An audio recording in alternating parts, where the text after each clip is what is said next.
प्रादेशिक सपने भी हैं लोगों के अलग अलग, उसके हिसाब से भी जनता अपने फैसले सुनाती है। तो ये फैसला अब राजनीतिक दलों को स्वीकार करना होगा।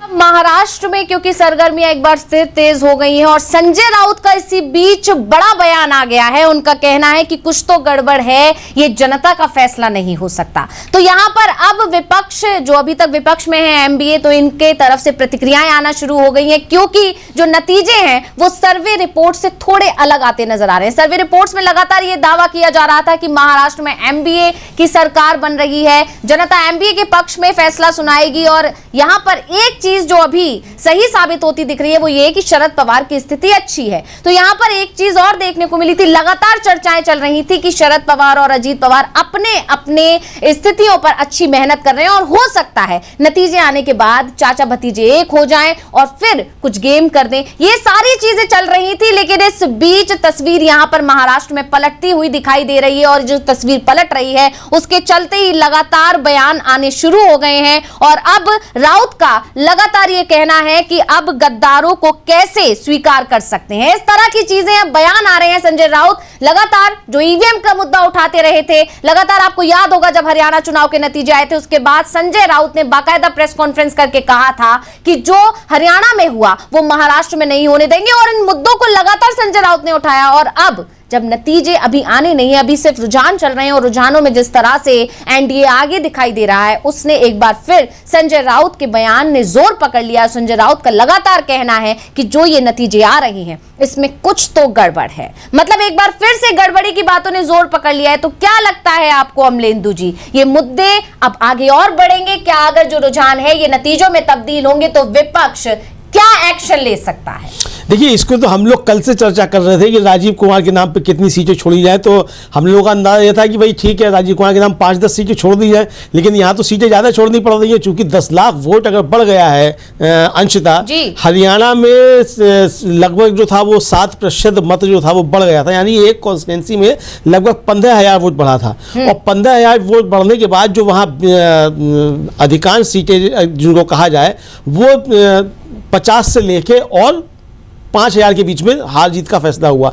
तो 15,000 वोट जब बढ़ गया और जीत का जो हार जीत का फैसला हो रहा है वो 50 से लेकर के 5,000 के बीच में हो रहा है, तो आप समझ सकते हैं कि किस तरीके से उन्होंने काम किया। इसी तरीके से यहाँ जो है 10 लाख वोट जो है वो एक रात में बढ़ गए राजीव कुमार जी के सौजन्य से। तो ये 10 लाख वोट किसके बढ़े, कैसे बढ़े, ये बहुत एक बड़ा मसला है। तो वो 10 लाख वोट बढ़ने का नतीजा भी सामने आ रहा है। अब जब जो इसके पूरे परिणाम आ जाएंगे कि कितनी सीटों पर हार जीत का फैसला कितने से रहा है, उसके बाद चीजें और ज्यादा स्पष्ट हो जाएंगी। लेकिन अगर अंशिता जी इसको अगर ठीक भी मान लिया जाए कि ये बिल्कुल सही चीज है, तो फिर महाविकास अघाड़ी को अपना अंदर जो है वो झांकने की आवश्यकता भी पड़ेगी कि उनसे गलती कहाँ हुई। अगर है, मुझे लगता है कि अभी झांकने की कोई आवश्यकता नहीं है, क्योंकि ये साफ तौर पर राष्ट्रीय सेठ और राजीव कुमार जी का कमाल जो है वो स्क्रीन पे हमको दिख रहा है बिल्कुल, कि दोनों का कमाल यहाँ होता हुआ दिखाई पड़ रहा है, राजीव कुमार जी का और राष्ट्रीय सेठ का। चूंकि चुनाव आयोग का खुद का कहना है कि 1,000 करोड़ से ज़्यादा रुपया उसने महाराष्ट्र में अकेले बरामद किया है, नकदी बरामद की है। और जब आपको याद होगा कि वो जो 5 करोड़ रुपया पकड़ा गया था, एक चुनाव आयोग ने जिसको पकड़ा था, उसके बाद संजय राउत ने कहा था कि ये तो 25 करोड़ रुपया एकनाथ शिंदे हर कॉन्स्टिट्यूंसी में भेज रहे हैं।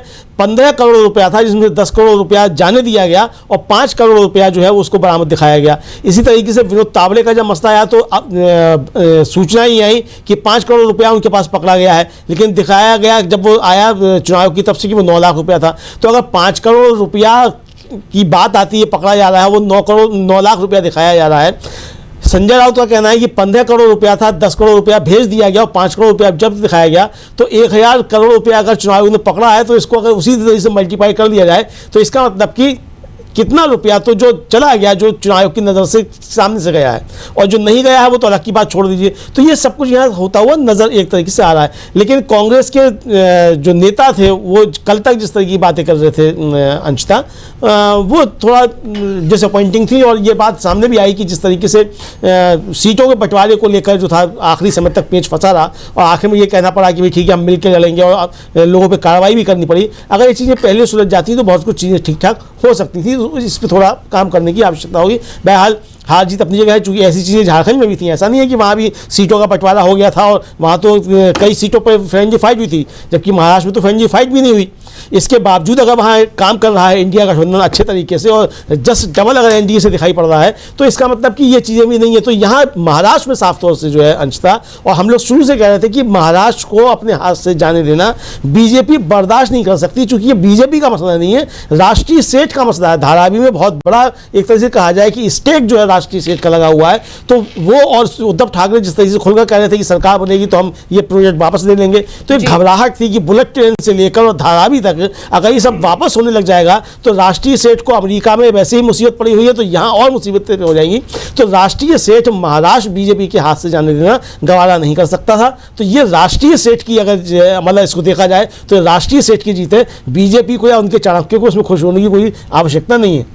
तो यहाँ पर अभी स्थितियां एनडीए के पक्ष में जाती दिखाई दे रही है महाराष्ट्र चुनाव की, और इसी के बीच में लगातार विपक्ष की तरफ से प्रतिक्रिया आना शुरू हो गई है। संजय राउत का कहना है कि ये रुझान जो है ये जो आ रहे हैं ये जनता का फैसला नहीं है, पूरी मशीनरी इन लोगों ने कब्जे में कर ली है। जिस तरह से संजय राउत या तमाम विपक्षी गठबंधन के जो जितने भी घटक दल हैं उनका लगातार ये कहना था। आपको याद होगा समीर आत्मज जी हमारे साथ जुड़ चुके हैं इस वक्त, बहुत बहुत स्वागत है आपका एक बार फिर से समीर आत्मज जी स्टूडियो से। तो यहाँ पर लगातार आपको याद होगा मल्लिकार्जुन खड़गे ने इस मुद्दे को उठाया था, कर्नाटक में वो एक कार्यक्रम को संबोधित कर रहे थे कांग्रेस कार्यकर्ताओं के, और उन्होंने कहा था कि चुनाव आयोग की वजह से बीजेपी जीत जाती है, यहां पर 10 से 20 हजार लोगों को जोड़ती है और 15 से 20 हजार लोगों को घटा देती है चुनाव आयोग लिस्ट में, और इसी की वजह से नहीं तो बीजेपी तो उपचुनाव भी नहीं जीत सकती। और आज मल्लिकार्जुन खड़गे का वो बयान अगर हम यूपी के उपचुनाव के नतीजे देखें और महाराष्ट्र के देखें तो पूरी तरह फिट बैठता नजर आ रहा है। क्या कहना चाहेंगे आप समीर आत्मज जी? जी बिल्कुल, अगर इन दोनों राज्यों के देखें, अगर हम झारखंड और महाराष्ट्र के नतीजों को देख रहे हैं तो बहुत जो हैरानी की बात है, महाराष्ट्र में जो 8% 9% के करीब वोट बढ़े हैं, बिल्कुल यही चीज़ हरियाणा में हुई थी और लोकसभा चुनाव में हुई थी जो बताए जा रहे हैं। और एक झारखंड में वहाँ पर सत्तारूढ़ पार्टी है यानी गठबंधन, इंडिया गठबंधन है, उसके बावजूद अभी जो रुझान दिखाई पड़ रहे हैं उसमें वो आगे दिख रहा है। महाराष्ट्र में तमाम रुझान सत्तारूढ़ पार्टी के बीच में, जो गठबंधन के घटक दलों के बीच में जिस तरह के जो रिश्ते थे, जो सारी चीज़ें थी, ज़मीन पर दिख रहा था। एक नाथ शिंदे बार बार ये कह रहे थे कि भारतीय जनता पार्टी के नेता गठबंधन धर्म का पालन नहीं कर रहे हैं। इन सारी स्थितियों में और जिस तरह से तमाम बागी उम्मीदवार खड़े हुए गठबंधन के महायुति में, सारे उसमें घटक दलों में बागी उम्मीदवार तो इंडिया गठबंधन के घटक दलों भी थे, लेकिन उधर भी ये सारी चीज़ें बिल्कुल चुनाव परिणाम जो भी हो, अभी रुझान है, लेकिन अब जिस तरह से अब रुझान बढ़ रहे हैं और अब धीरे धीरे ये चीज़ें परिणाम भी आने शुरू होंगे, तो अगर ये रुझानों के हिसाब के परिणाम आते हैं तो ये बिल्कुल ये आशंकाएं, जैसे ही इलेक्शन कमीशन की वेबसाइट पर वोट परसेंटेज बढ़े हैं तो ये आशंकाएं आनी शुरू हो गई थी, लोग जताना शुरू कर दिए थे, लोगों को ये आभास हो गया था कि ये कुछ हो रहा है। और सबसे महत्वपूर्ण बात ये है कि झारखंड में और महाराष्ट्र में ये भी होगा, ये तर्क दिया जा सकता है कि वही चुनाव आयोग, वही मशीनरी झारखंड में भी कर रही है, महाराष्ट्र में भी कर रही है। जी हाँ, बिल्कुल कर रही है, लेकिन अभी जैसे मैं सुन रहा था अमलेंदु जी जो चर्चा कर रहे थे कि महाराष्ट्र के इंटरेस्ट को देखिए, और जो आरोप वहाँ पर महाराष्ट्र बनाम गुजरात और दो नेताओं के जरिए दो लोग सरकार चला रहे हैं, पार्टी चला रहे हैं और महाराष्ट्र को चला रहे हैं, महाविकास अघाड़ी के नेताओं के ये जो आरोप थे उनको देखते हुए ये समझ में आता है कि महाराष्ट्र में कितनी दिलचस्पी थी। खासतौर पर अगर भारतीय जनता पार्टी को लिया जाए तो ये जो पिछला कार्यकाल रहा है उसमें सरकार बनाने के लिए जिस तरह से कोशिशें की गई भारतीय जनता पार्टी की तरफ से कि ये किसी भी तरह से उसको सरकार में रहना है। रोकना चाहूंगी मैं आपको समीर आत्मज जी, इस वक्त बड़ी खबर आ रही है कि मानखुद शिवाजी नगर सीट से नवाब मलिक पीछे चल रहे हैं और ये इस वक्त की बहुत बड़ी खबर है। वहीं माहिम से एमएनएस के अमित ठाकरे आगे चल रहे हैं, मतलब यहाँ पर बीजेपी ने इनको समर्थन दिया था। शिवसेना, शिंदे गुट और बीजेपी के बीच खींचतान भी देखने को मिली थी इस सीट की वजह से। वहीं बिहार में चारों सीटों से रुझान सामने आ गए हैं और वहां पर भी स्थितियां बहुत ज्यादा जेडीयू के पक्ष में यहां पर दिखाई दे रहा है। मतलब बिहार पर पूरा फोकस किया नीतीश कुमार ने, लेकिन झारखंड में वो एक रैली तक करने नहीं पहुंचे और इसको भी बहुत तेजी से बुनाया गया था। वहीं जेएमएम की महुआ माझी रांची से इस वक्त आगे चल रही हैं और ये इस वक्त की बड़ी खबर खबर है, बंगाल में टीएमसी आगे चल रही है। इस वक्त बड़ी खबर ये है, 6 में से 4 सीटों पर टीएमसी आगे है। तो यहां पर मैं देख सकती हूं कि जिस तरह से सिर्फ अगर हम एनडीए की बात करें तो एनडीए सिर्फ और सिर्फ अगर अच्छी खबर उसके लिए आ रही है तो इस वक्त महाराष्ट्र से आ रही है। उसके अलावा चाहे लोकसभा चुनाव के बाद जो उपचुनाव हो रहे हैं, विधानसभा सीटों के जो सीट्स खाली हो गई थी उन सीट्स पर जो उपचुनाव हो रहे हैं, उन सारी सीट्स पर समाजवादी पार्टी, अगर हम यूपी की बात करें तो समाजवादी पार्टी आगे चल रही है, इसी तरह टीएमसी आगे चल रही है। और वहीं झारखंड में तो बहुमत का आंकड़ा पार कर ही लिया है जेएमएम ने। तो यहां पर स्थितियां ये है कि नीतीश कुमार ने बिहार में भले ही स्थिति अच्छी करवा ली, जेडीयू आगे चल रहा है चारों की चारों सीटों पर, लेकिन झारखंड में नीतीश कुमार एक बार भी नहीं गए और उसको लेकर राजद ने लगातार चुटकी भी ली, तंज भी कसा और इस तरह के राजद की तरफ से यह दावा किया गया था कि एनडीए टूटने वाला, और कह सकते हैं कि एनडीए टूट गया और महाराष्ट्र के चुनाव के नतीजों के बाद कुछ बड़ा खेला होगा। लेकिन अब वो तमाम कयास, तमाम अटकलें जो लगातार इंडिया गठबंधन की तरफ से लगाई जा रही थी कि महाराष्ट्र चुनाव के नतीजे अगर एनडीए के पक्ष में नहीं आए तो बहुत बड़ा खेल हो सकता है, तो अब उन अटकलों पर विराम लगता हुआ यहां पर नजर आ रहा है, क्योंकि एक बार फिर बीजेपी आगे निकलती हुई दिखाई दे रही है। हालांकि विपक्ष की तरफ से लगातार यह कहा जा रहा है कि यह सब मशीनरी का खेल है। संजय राउत लगातार यह दावा कर रहे हैं कि खेल हो गया है और यह जनता के नतीजे नहीं है, यह जनता का फैसला नहीं है, यह मशीनरी का फैसला है, मशीनरी में खेल हो गया है। और एक बार फिर प्रतिक्रियाएं आना शुरू हो गई हैं, लेकिन इस नतीजों ने, जो नतीजे अभी आए नहीं है, रुझानों के जो नतीजे हैं, रुझान जिस तरफ बढ़ते दिखाई दे रहे हैं, वो ये बता रहे हैं कि वो तमाम अटकलें एक बार फिर डाउन हो गई हैं। जो ये कहा जा रहा था कि महाराष्ट्र के नतीजों का इंतजार कर रहे हैं नीतीश कुमार, नायडू ये फैसले पर इंतजार कर रहे हैं कि जनता क्या फैसला लेगी, उसके बाद वो केंद्र सरकार के साथ अपने जो समर्थन है उसे आगे बढ़ाएंगे। वक्फ संशोधन बिल पर क्या होगा संसद में, ये सारी चीजें लगातार बनी हुई थी। और अभी हम संजय राउत की पहले बाइट सुन लेते हैं, क्या कुछ कह रहे हैं संजय राउत, उसके बाद हम उस पर आगे चर्चा करेंगे। राष्ट्र नहीं होने देंगे तो इसके लिए इस प्रकार के नतीजे महाराष्ट्र के ऊपर लाद गए हैं। ये जनता का कौल हो ही नहीं सकता। महाराष्ट्र की जनता का मन हमें मालूम है, ये हो ही नहीं सकता है। राउत साहब, दिख रहा है कि लाडली बहन जो सरकार, अरे लाडली भाई, यहाँ लाडले भाई है, लाडले नाना जी है, लाडले दादाजी है, सब कुछ लाडले है ना यहाँ। हमको मालूम है क्या है ये। इतनी ये निर्णय जो आया है, ये नतीजा आया है, ये जनता का निर्णय नहीं है, मैं इतना ही कहूंगा। नहीं राउत साहब, लेकिन लोकसभा चुनाव के वक्त आपने जो जनता ने हमने संजय राउत को सुना, वो लगातार पत्रकारों के जो सवाल थे उनके जवाब देते हुए नजर आए और नाराज भी नजर आए, और वो बार बार अपनी बात को दोहरा रहे हैं कि ये जनता का फैसला नहीं है, ये मशीनरी का किया हुआ खेल है। तो वो तमाम अटकलें जो अभी तक लग रही थी कि नायडू और नीतीश अब क्या करेंगे, वक्फ संशोधन बिल सब संसद में दोबारा आएगा तो क्या चीजें रहेंगी, क्या अब वो सब अटकलें एक बार फिर से खत्म होती दिखाई दे रही हैं, क्या उन पर विराम लग जाएगा, क्या नीतीश नायडू एक बार फिर केंद्र सरकार के साथ समर्थन बरकरार रखने के बारे में सोचेंगे, क्या कुछ लगता है आपको? राकेश जी, आपके पास आना चाहूंगी। राकेश जी चलेंगे, समीर जी, समीर जी आपके पास आ जाती हूँ। कुछ टेक्निकल एरर की वजह से राकेश जी से अभी हमारा संपर्क नहीं हो पा रहा है। समीर जी, क्या लगता है आपको?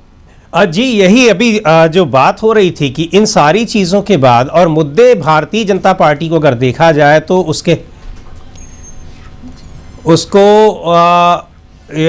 उसको जो ये दोनों मुद्दों की जब बात की जा रही है तो भारतीय जनता पार्टी के मुद्दों की बात करें तो उसके पास वही मुद्दे तकरीबन वहाँ महाराष्ट्र में भी थे और वही मुद्दे झारखंड में भी थे, और इसी तरह के मुद्दे उसके पास हर बार चुनाव में रह रहे हैं, लोकसभा चुनाव में भी। तो अभी कुछ महीने पहले ही लोकसभा चुनाव हुए हैं, उसमें जो कुछ दिखा, महाराष्ट्र का परिणाम दिखाई पड़ा है, वो हम लोगों ने देखा। तो ये बहुत, अगर ये जो रुझान है ये परिणाम में बदलने जा रहे हैं या इनके इर्द गिर्द भी रुझान परिणाम में आ रहे हैं तो वो बहुत हैरानी की बात है और निश्चित तौर पर ये सभी को हैरान करने वाले हैं। अगर हम लोग देखेंगे तो जिस तरह के रुझान आ रहे हैं, बहुत सारे एग्जिट पोल्स जो इसको जीतता हुआ भी दिखा रहे थे एनडीए गठबंधन को, वो भी वहां तक नहीं पहुंच पा रहे हैं जहां तक वास्तविक परिणाम पहुंच रहे हैं। और दूसरी ओर कई एग्जिट पोल्स ऐसे भी रहे जिन्होंने कि इंडिया गठबंधन को जीतता हुआ दिखाया। तो जो भी ये चीजें रही या फिर जो रिपोर्ट्स आ रही थी वहां से लगातार देखने को मिल रहा था, जो स्थितियां होती हैं बिल्कुल चुनाव के पहले, जो आभास होता है लोगों का कि किन मुद्दों पर कौन सी आपकी योजनाएं वो उस परिणाम देने जा रही हैं चुनावी या नहीं देने जा रही हैं, इसका आभास बड़े आसानी से हो जाता है। लेकिन ये सारी चीजें ऐसी हैं कि जो कहीं से नहीं दिखा रही थी कि जो रुझान हमको दिख रहे हैं ये इस तरह के परिणाम आने वाले हैं। अब इनका ये अगर ऐसा होता है तो बहुत सारी चीजें हैं जिनमें सबसे पहले जो उंगली उठती है वो उठती है चुनाव आयोग के ऊपर, और वो फिर अकारण नहीं है, उसके पीछे रीजन है, लॉजिक है, ऐसा नहीं है। और दूसरी ओर तमाम तरह के जो पक्षपात के आरोप लग रहे थे वो साफ दिखाई पड़ गया मतदान से एक दिन पहले, 2 दिन पहले, जब कैश बांटते हुए पकड़े गए भारतीय जनता पार्टी के इतने बड़े नेता, राष्ट्रीय महासचिव। तो बहुत सारे फैक्टर्स हैं, ये तो कह पाना बड़ा मुश्किल है, क्योंकि हमने भी बहुत करीब से देखा महाराष्ट्र की इस चुनावी अभियान को, चाहे वो इंडिया गठबंधन की बात हो, चाहे महाविकास अघाड़ी की, और बहुत सारे भारतीय जनता पार्टी, शिवसेना, एकनाथ शिंदे गुट के नेताओं से बातचीत के आधार पर हम ये कह सकते हैं कि इस तरह के परिणाम का आभास किसी को भी नहीं था। जी। जो सिस्टम भारतीय जनता पार्टी के इस चुनावी सिस्टम के बहुत अंदर तक गए हुए लोग हैं उनको भी नहीं था अगर ये परिणाम आ रहे हैं तो।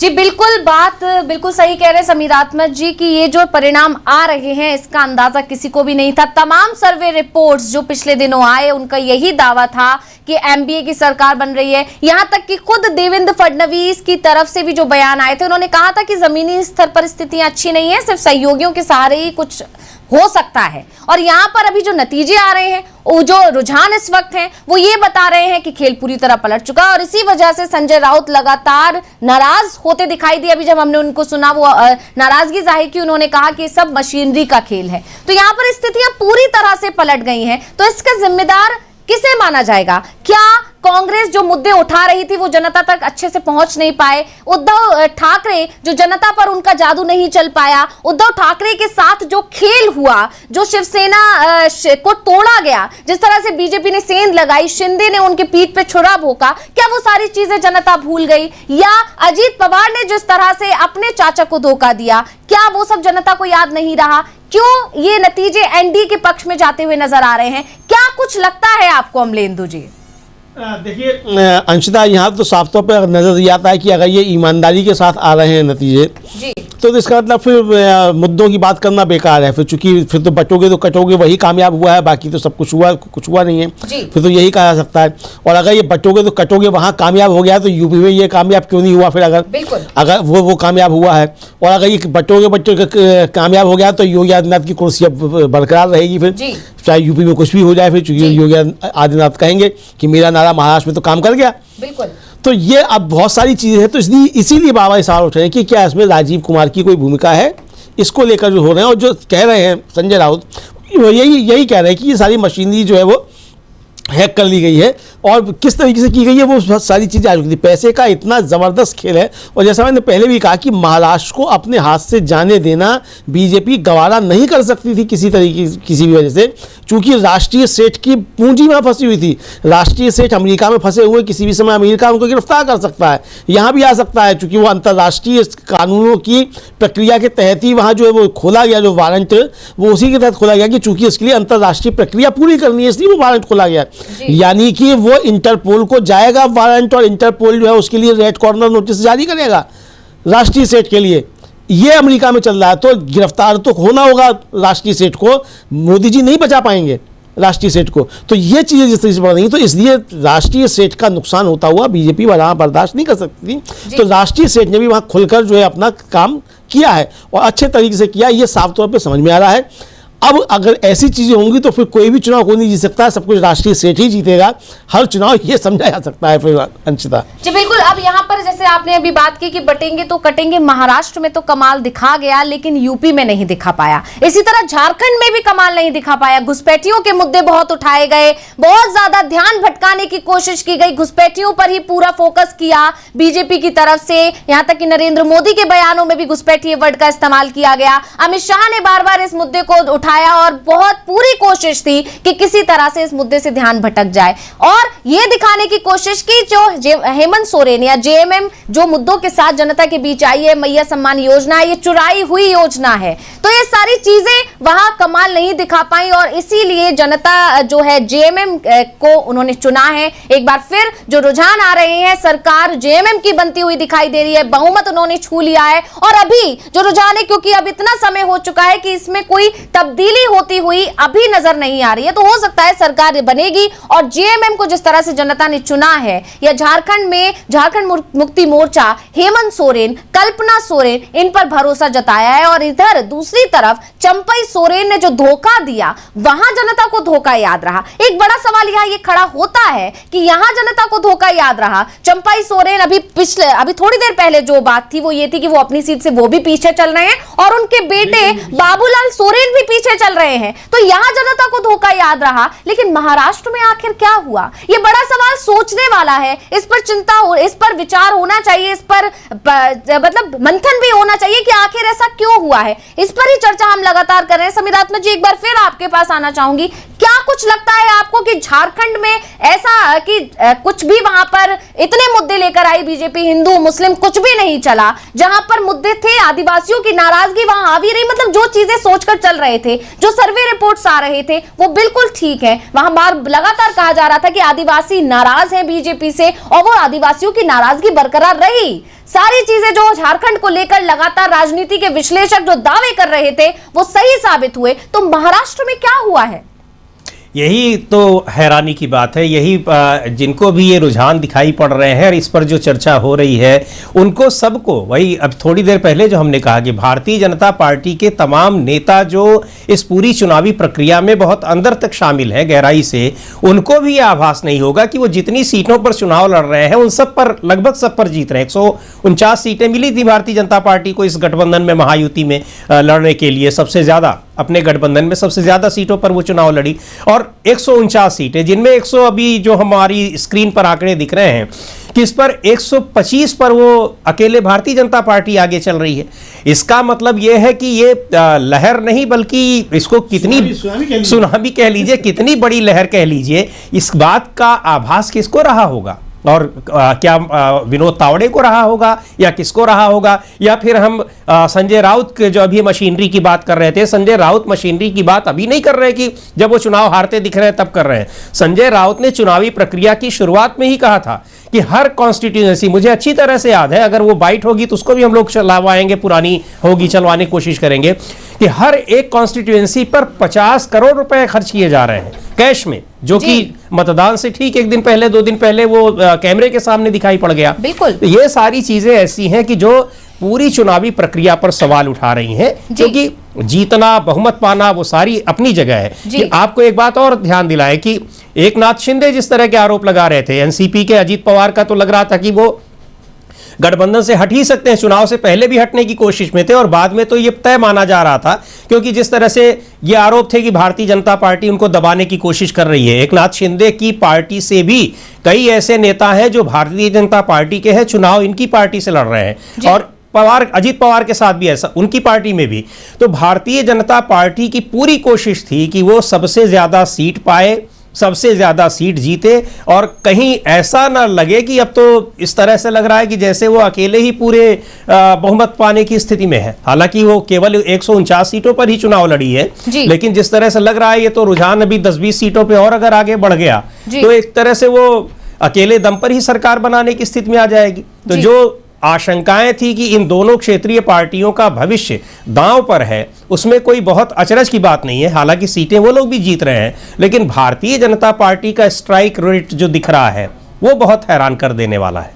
जी बिल्कुल हैरान कर देने वाला तो है, क्योंकि एक भी मुद्दे जो लगातार उठाए गए, बेरोजगारी, महंगाई, मराठा आंदोलन, किसान आंदोलन, ये मुद्दे छाए रहे। और सबसे बड़ा मुद्दा जो था वो कांग्रेस की तरफ से जो उठाया गया था वो ये कि अडानी को सौंपा जा रहा है। धारावी का जिक्र बार बार किया गया। लगातार ये सवाल राहुल गांधी ने हर मंच से पूछा कि जब सरकार गिराई गई थी तो उससे पहले अडानी उस बैठक में क्या कर रहे थे, क्या अडानी ने ये सरकार गिरवाई थी? ये सवाल उठाए गए। ये मुद्दा उठाया गया, जनता तक ये संदेश पहुंचाने की कोशिश की जो सरकार चल रही है वो अडानी की सरकार है। और देखिए जिस तरह से नतीजे वो मतदान जब हुआ, मतदान के अगले ही दिन शाम तक ही खबर आने लगी कि अडानी ने रिश्वत दी है। ये तमाम चीजें निकल कर आई। मतलब कहीं ना कहीं विपक्ष जो आरोप लगाता है वो विपक्ष के सारे आरोप सही भी साबित होते दिखाई दे रहे हैं। लेकिन महाराष्ट्र में वो चीजें नहीं चली। लेकिन झारखंड में जो मुद्दे थे, आदिवासियों की नाराजगी लगातार सामने आ रही थी। ये कहा जा रहा था कि जो पिछले चुनाव हुए थे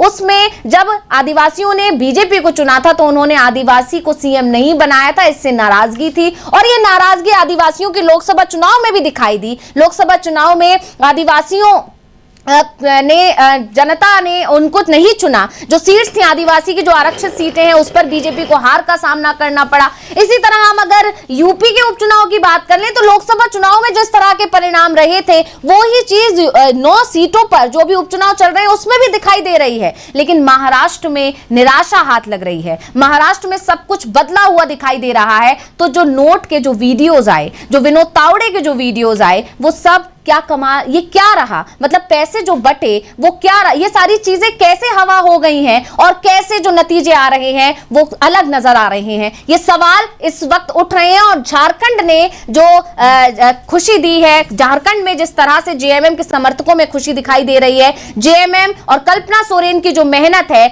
या हेमंत सोरेन की जो मेहनत है या जो सिंपैथी जनता की थी हेमंत सोरेन के साथ, वो निकलकर नतीजों में दिखाई दी। और जो नाराजगी चंपाई सोरेन से, बाबू लाल सोरेन से, जो उनके बेटे हैं, उनसे थी, वो नाराजगी साफ साफ दिखाई दी। लेकिन यहां महाराष्ट्र में हताशा है। जो संजय राउत के लगातार बयान आने शुरू हो गए हैं और धीरे धीरे प्रतिक्रियाएं और आएंगी। लेकिन यहां बड़ा सवाल यह भी है कि क्या जैसे हरियाणा चुनाव के नतीजों के बाद जिस तरह से कांग्रेस ने उस मुद्दे को तेजी से उठाया, तो क्या यहां महाराष्ट्र में ही वो स्थितियां बनेगी? क्या महाराष्ट्र में भी संजय राउत या इंडिया गठबंधन या एमबीए इस मुद्दे को जोरों से उठाएगा? क्योंकि वहां पर इस मुद्दे को लेकर सुप्रीम कोर्ट तक जाने की बात कही गई थी और अभी भी ऐसा कहा जा रहा था कि अगर महाराष्ट्र में कोई गड़बड़ी लगती है विपक्ष को तो सुप्रीम कोर्ट तक जाया जा सकता है। तो यहां पर क्या इस तरह का एक्शन लेंगे? क्या लगता है आपको अमलेंदु जी? देखिए, बिल्कुल इस तरह का एक्शन यहाँ लेना चाहिए। और जो संजय राउत कह रहे हैं तो ये तो बड़ा एक आरोप है और ये साफ तौर पे दिखाई भी पड़ सकता है अंशिता, यहाँ जो कुछ चल रहा है। लेकिन अगर ये सब कुछ ईमानदारी के साथ भी चल रहा है अंशिता, तो एक चीज़ यहाँ समझ में आती है कि अब एकनाथ शिंदे और अजित पवार दोनों की बार्गेनिंग पावर खत्म हो गई है और दोनों अब किसी काम के नहीं रहे। यानी एक तरीके से इतना सीटें लेने के बावजूद उन दोनों ने अपने दलों के साथ जो धोखा किया था उसका परिणाम उनको भुगतना पड़ रहा है। भारतीय जनता पार्टी और महायुति को इतना तगड़ा बहुमत मिलने के बावजूद अब एकनाथ शिंदे बीजेपी को ब्लैकमेल करने की स्थिति में नहीं है और अजित पवार भी बीजेपी को ब्लैकमेल करने की स्थिति में नहीं है। क्योंकि अगर एकनाथ शिंदे ब्लैकमेल करते हैं तो अजित पवार जो पासंग बन जाएंगे और अजित पवार ब्लैकमेल करते हैं तो एकनाथ शिंदे हैं ही, बीजेपी खुद 125 है। और बीजेपी ने अपने सहयोगियों के साथ ही खेल कर दिया, बिल्कुल खेल कर दिया। और ये भी मान के चलिए अगर अब ये दोनों भी बीजेपी से अलग हो जाते हैं तब भी चूंकि महाविकास अघाड़ी में इनकी कोई एंट्री नहीं होगी ऐसी स्थिति में, तब भी बीजेपी वहां सरकार बनाए रहेगी। और चूंकि उसने अपने लोगों को भी डलवाया है इनकी पार्टियों में, तो बीजेपी अब कंफर्टेबल मेजोरिटी के साथ 144 के साथ इन्हीं में से 20 को तोड़कर जो खेल उसने उद्धव ठाकरे के साथ किया था या शरद पवार के साथ किया था, वही खेल वो एकनाथ शिंदे और अजित पवार के साथ करके अपनी सरकार बना लेगी। और ये जो है उसी स्थिति में पहुंच जाएंगे जिस स्थिति में आज शरद पवार और उद्धव ठाकरे दिखाई पड़ रहे हैं।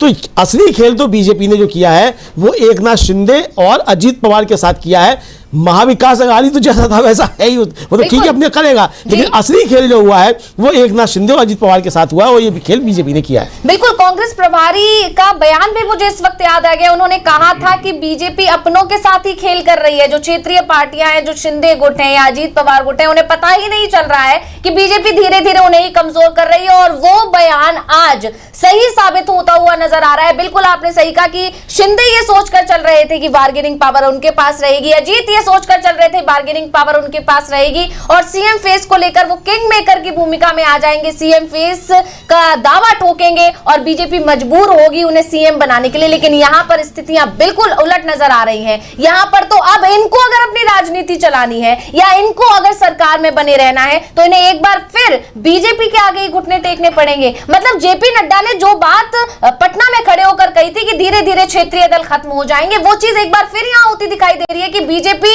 सहयोगियों के सहारे से राज्यों में घुसती है और फिर धीरे धीरे सहयोगियों को खत्म कर देती है। ये चीज यहां एक बार फिर देखने को मिल रही है। और क्या कहना चाहेंगे समीर आत्मज जी आप?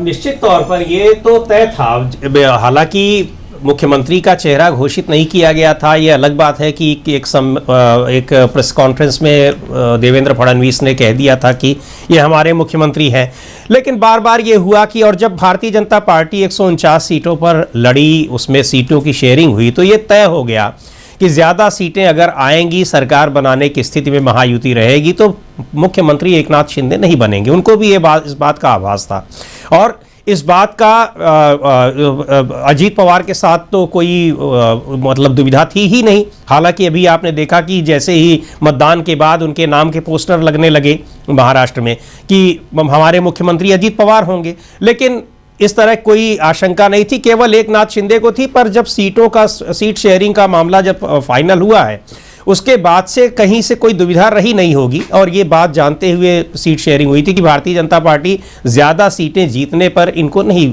मुख्यमंत्री बनाएगी। और अब तो स्थिति बिल्कुल पूरी तरह से, जो अमलेंदु जी कह रहे हैं कि कहीं से कोई संभावना ही नहीं है। अब तो एकनाथ शिंदे को भी पता है और अजीत पवार को भी पता है कि अब तो ज़रा भी कुछ दिक्कत हुई तो उन्हीं की पार्टी के लोग आकर बीजेपी की सरकार बनवाएंगे, अगर यही जो रुझान है ये परिणाम में बदलते दिखाई पड़ते हैं तो। और रही बात पार्टियों की, तो ये पार्टियां इसी स्थिति में अगले 5 साल तक बनी रहेंगी, नहीं बनी रहेंगी, ये भी बड़े इसको बहुत आश्वस्ति के साथ नहीं कहा जा सकता है। तो बहुत सारी चीज़ें हैं, लेकिन बीजेपी ने पिछले 10-11 साल में जिस तरह से अपने सहयोगी दलों को ख़त्म किया है, उनके ज़रिए उसने वहाँ उसने प्रवेश किया, राज्यों में पैर फैलाए और फिर उनको ख़त्म कर दिया। तो ये कुछ दिनों की ही बात है, चाहे वो जहां भी उसकी सहयोगी पार्टियां जो बची होंगी, वो आने वाले दिनों में उनका भी हश्र वही होना है। अभी मान लीजिए अब एकनाथ शिंदे की भी अगर वो 50-55 सीटें पा रहे हैं और एनसीपी अजीत पवार भी 30-35 सीटें पा रहे हैं, तो हो सकता है कि अभी वो बचे रहें, लेकिन आने वाले दिनों में ये दोनों पार्टियां, इनका अस्तित्व इसी रूप में रहेगा नहीं रहेगा, ये देखने वाली बात है। और अब तो ये भी देखने वाली बात होगी कि जो शरद पवार की एनसीपी है और दूसरे उद्धव ठाकरे की शिवसेना है, उसका भी स्वरूप क्या रहता है, उसकी भी अब कितनी स्वीकार्यता रहती है, और उसके एग्जिस्टेंस पर भी अब बहुत बड़े सवाल उठेंगे। जी अंशिता जी बिल्कुल। यहाँ पर फिलहाल झारखंड से जो अच्छी खबरें आ रही हैं वो यही है कि वहां पर सरकार लगभग तय है, बन गई है, जेएमएम की सरकार है। और यहाँ बिल्कुल हम यहाँ सहयोगियों की बात इसलिए कर रहे हैं क्योंकि जो उम्मीदों के साथ बीजेपी के साथ उन्होंने हाथ मिलाया था, चाहे वो चंपाई सोरेन रहे हो, यहाँ पर हम इस वक्त की बड़ी खबर देख सकते हैं, राउत लगातार ये हमला कर रहे हैं कि इन्होंने पूरी मशीनरी कैप्चर कर ली है। लगातार संजय राउत की तरफ से बयान आ रहे हैं कि पूरी मशीनरी कैप्चर कर ली गई है, ये जनता का फैसला नहीं है, ये मशीनरी का फैसला है। वहीं पीएम मोदी ने चुनाव में गड़बड़ी करवाई है, ये संजय राउत इस वक्त बड़ा बयान देते हुए नजर आ रहे हैं। जिस तरह से महाराष्ट्र के रुझान आ रहे हैं उसमें एक बार फिर यहाँ चंपाई सोरेन की हम बात कर लेते हैं, सरायकेला से वो पीछे चल रहे हैं, उनके बेटे बाबूलाल सोरेन भी पीछे चल रहे हैं। तो यहाँ लगातार देखा जा सकता है कि चाहे महाराष्ट्र हो चाहे झारखंड हो, जिन लोगों ने एक उम्मीद के साथ बीजेपी के साथ हाथ मिलाया था, वो सारी उम्मीदें टूटती हुई दिखाई दे रही हैं। वहां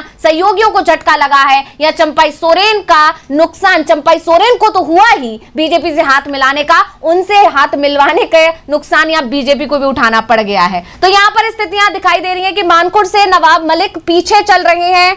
जी अंशिता, बिल्कुल मानखुर्द से नवाब मलिक पीछे चल रहे हैं, नवाब मलिक पीछे चल रहे हैं। लातूर से कांग्रेस के अमित देशमुख आगे चल रहे हैं, लातूर से कांग्रेस के अमित देशमुख आगे चल रहे हैं, और माहिम से एमएनएस के अमित ठाकरे आगे चल रहे हैं। अमित ठाकरे आप जानते हैं कि राज ठाकरे के बेटे हैं, वो आगे चल रहे हैं माहिम से। दुमका से झारखंड मुक्ति मोर्चा के बसंत सोरेन आगे चल रहे हैं, झारखंड मुक्ति मोर्चा के बसंत सोरेन आगे चल रहे हैं, और ये लगातार ये खबरें आप तक हम पहुंचा रहे हैं। दुमका से झारखंड मुक्ति मोर्चा के बसंत सोरेन आगे चल रहे हैं और मानखुर्द से यहाँ और इसी ढंग से आप देखिए तो अलग अलग तस्वीरें अलग अलग जगहों की आ रही हैं। वायनाड से प्रियंका गांधी 2 लाख वोटों से आगे हैं। वायनाड से प्रियंका गांधी अब 2 लाख वोटों से आगे हो चुकी हैं और इधर तस्वीरें जो दिखाई दे रही हैं उसमें यही है कि विधानसभा इलेक्शन 2024, विधानसभा चुनाव 2024 और इसमें इस साल के आखिरी 2 चुनाव और इन चुनावों में सबसे बड़ी बात कि महाराष्ट्र में क्लीन स्वीप करते हुए महायुति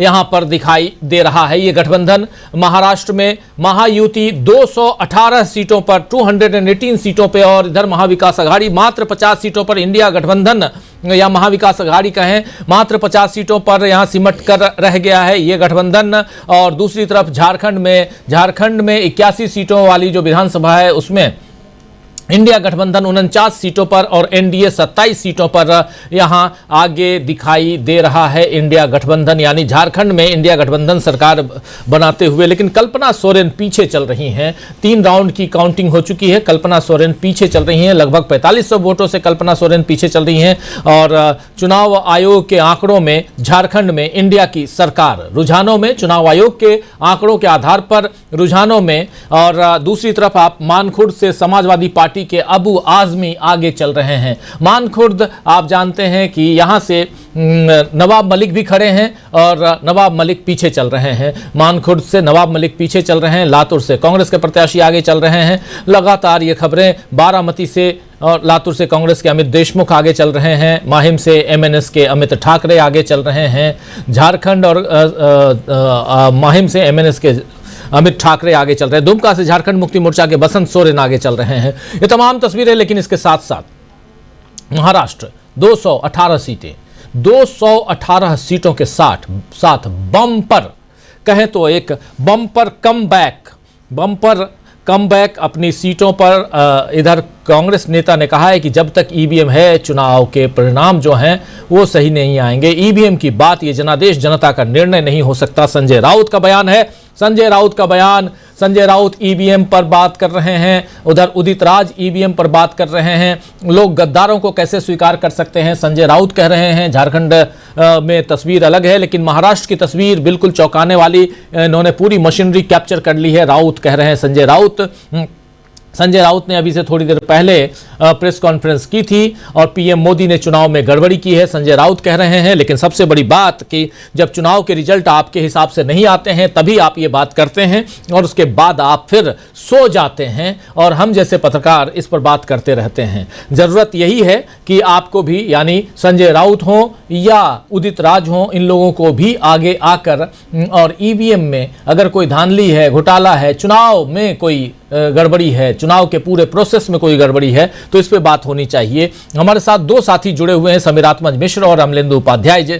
आप दोनों का एक बार फिर स्वागत है। स्वागत आप तमाम दोस्त साथी शुभचिंतक, एक बार फिर से आप सबका, जो आप इस वक्त जुड़े हुए हैं इस प्रमुख जो खबर, बहुत ही महत्वपूर्ण खबर, और इसमें 2 राज्यों के चुनाव और दोनों राज्यों के चुनाव में झारखंड बनाम अगर महाराष्ट्र देखा जाए तो 1-1 की बराबरी। एक तरफ झारखंड में इंडिया गठबंधन जीत की ओर अग्रसर है तो दूसरी तरफ इधर महाराष्ट्र में क्लीन स्वीप की तरफ अग्रसर है महायुति। महाविकास आघाड़ी बिल्कुल पस्त होते हुए यहां दिखाई दे रहा है, ये गठबंधन पस्त होते हुए दिखाई दे रहा है। 149 सीटों पर बीजेपी चुनाव लड़ी थी और उनमें से 127 सीटों पर बीजेपी बिल्कुल बम्पर, अगर कहें तो यहां बम्पर जीत की तरफ बढ़ते हुए बीजेपी 149 में से 149 सीटों में से 127 सीट पर बीजेपी आगे और शिवसेना शिंदे गुट 54 सीटों पर आगे, एनसीपी अजित पवार गुट 35 सीटों पर आगे और इसके बाद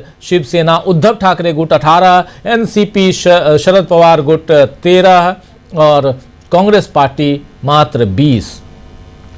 ये बिल्कुल अदर्स 20। ये बिल्कुल उल्टा मामला इसलिए क्योंकि अभी से कुछ दिन पहले चुनाव हुए थे, लोकसभा के चुनाव, और लोकसभा के चुनावों में परिस्थितियां कुछ और थीं, अभी परिस्थितियां क्यों और हो गईं, ये समझना जरूरी है, ये जानना जरूरी है। हमारे साथ 2 साथी मौजूद हैं। जरा अमलेंदु उपाध्याय जी आपसे समझो, कैसे यहां महाराष्ट्र की कहानी बदल गई?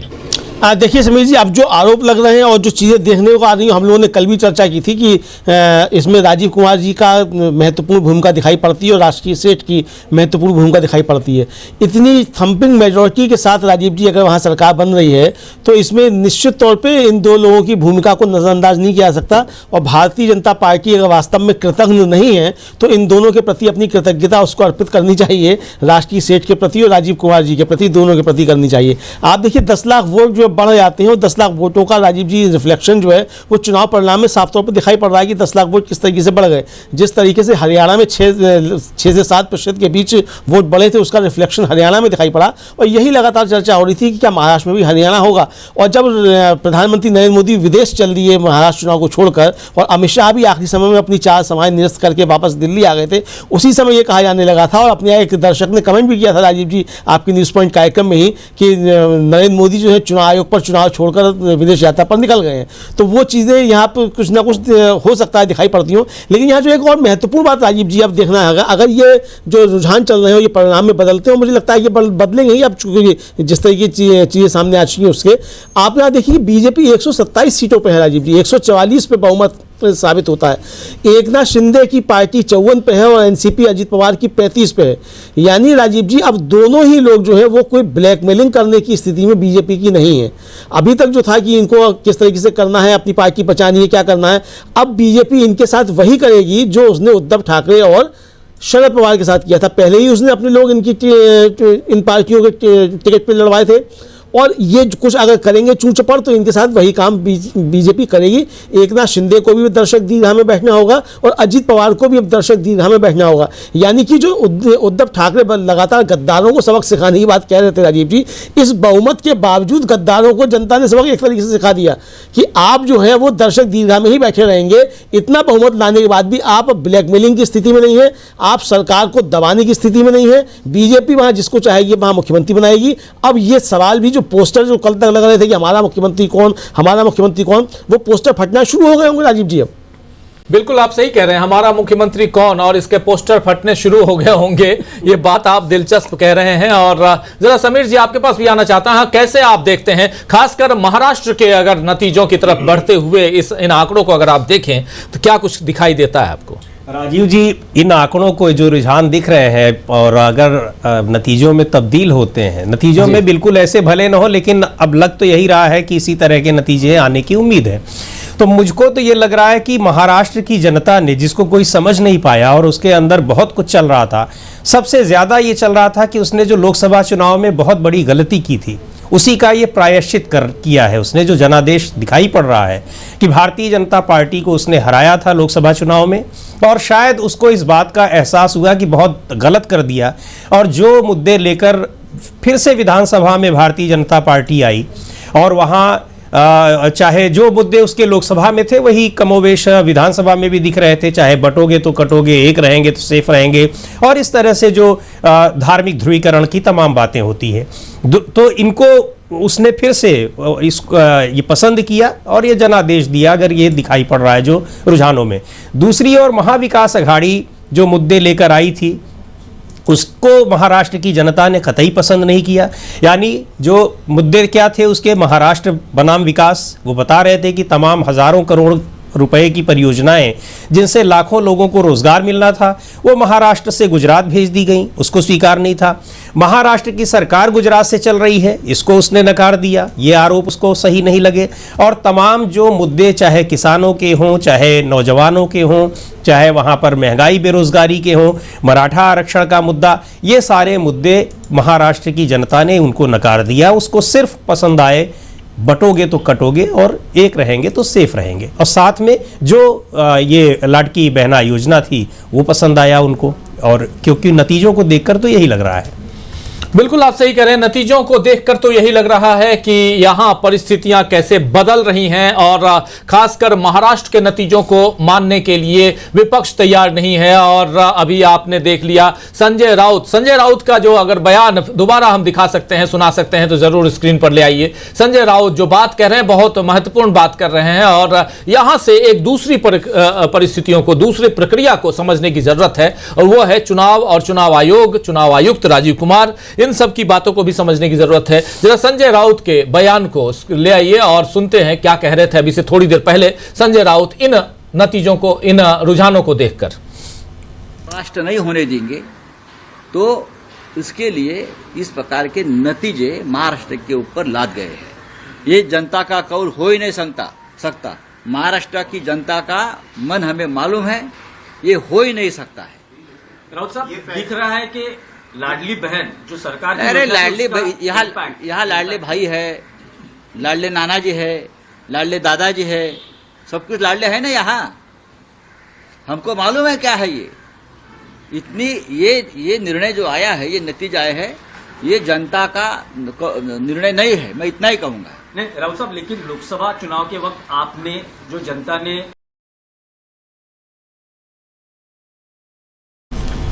तो सुन रहे थे आप संजय राउत को। हमारे साथ जुड़ गए हैं डॉक्टर प्रकाश हिंदुस्तानी जी इस कार्यक्रम में। नाम उनका जरा ठीक कर लीजिए। बहुत बहुत स्वागत करता हूं प्रकाश जी आपका इस कार्यक्रम में। और बहुत महत्वपूर्ण बात, आज का दिन इंपॉर्टेंट, हम लोग लगातार चर्चा कर रहे थे। महाराष्ट्र की कहानी कुछ और दिखाई देती है। बम्पर जीत की तरफ बढ़ते हुए महायुति कैसे देखते हैं आप महाराष्ट्र? और दूसरी तरफ अगर झारखंड की बात करें तो यहां रिटेन करते हुए झारखंड मुक्ति मोर्चा या महागठबंधन कह लें।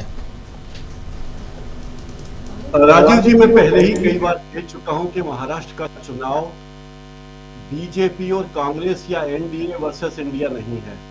ये चुनाव सीधे सीधे पैसे के विरुद्ध कांग्रेस और उद्धव ठाकरे की शिवसेना का है। और जिस तरीके से महाराष्ट्र के चुनाव में पैसे का उपयोग किया गया, धन का उपयोग किया गया, उसमें ये निर्णय, ये नतीजा मुझे अनपेक्षित नहीं लगा। मुझे लगा कि जिस तरीके से बीजेपी ने अपने लोगों को, अपने तमाम धन बल को, मंत्रियों को, सांसदों को, विधायकों को झोंक दिया है, क्योंकि बीजेपी के लिए जीवन और मरण का सवाल महाराष्ट्र का चुनाव बन गया था। बीजेपी को लगता है कि अगर महाराष्ट्र में उसकी सरकार नहीं बनी तो सेफ नहीं बचेगा कोई भी। तो सेफ बचाने की कोशिश बीजेपी की रही और बीजेपी ने पूरी ताकत महाराष्ट्र में झोंक दी थी। एक है तो सेफ है, इस नारे को बचाने के लिए। और अभी नतीजे अंतिम आए नहीं है, लेकिन मुझे लगता है कि जो नतीजे चल रहे हैं फिलहाल वे ही आगे जाएंगे। लेकिन झारखंड का नतीजा भी चौंकाने वाला है। झारखंड की जनता ने, जो मुंबई या महाराष्ट्र की जनता की तरह बहुत पैसे वाली नहीं है, जिसके बहुत सारे शेयर मार्केट में पैसे नहीं लगे, जिसके लोग विदेशों में बहुत ज्यादा नहीं है, उन लोगों ने बता दिया है कि लोकतंत्र क्या होता है और लोकतंत्र में किस तरीके से धन बल को बात दी जा सकती है। एक तरह से झारखंड में बीजेपी ने जो बदले की कार्रवाइयां की थी झारखंड मुक्ति मोर्चा के नेताओं और दूसरे नेताओं के खिलाफ, ये उसका भी परिणाम दिख रहा है। महाराष्ट्र के नतीजे ये बता रहे हैं कि आखिर धन बल किस हद तक जा सकता है चुनाव में और किस हद तक वो कामयाबी पा सकता है। लेकिन अभी भी मुझे आशा है कि चुनाव में कुछ बदलाव के नतीजे आ सकते हैं, अंतिम नतीजे आने तक। राजीव जी, झारखंड की बात आप कर रहे हैं कि बदलाव के आ सकते हैं, झारखंड के बारे में कह रहे हैं डॉक्टर प्रकाश हिंदुस्तानी जी? नहीं, महाराष्ट्र के बारे में कह रहा हूं। चुनाव में जो नतीजे अभी तक नजर आ रहे हैं, धीरे धीरे बदलाव उसमें हो सकता है। झारखंड का फैसला तो साफ है, लोगों ने बीजेपी को नकार दिया है और झारखंड मुक्ति मोर्चा के पक्ष में अपनी बात, जिस तरीके से आगे बढ़ रहा है झारखंड मुक्ति मोर्चा, उससे लगता है कि वो इंडिया अलायंस के साथ देश की जनता ने मान लिया है कि जाति जनगणना एक बहुत बड़ा फैसला होगा और समाज में बदलाव की चीजें इसमें आएंगी।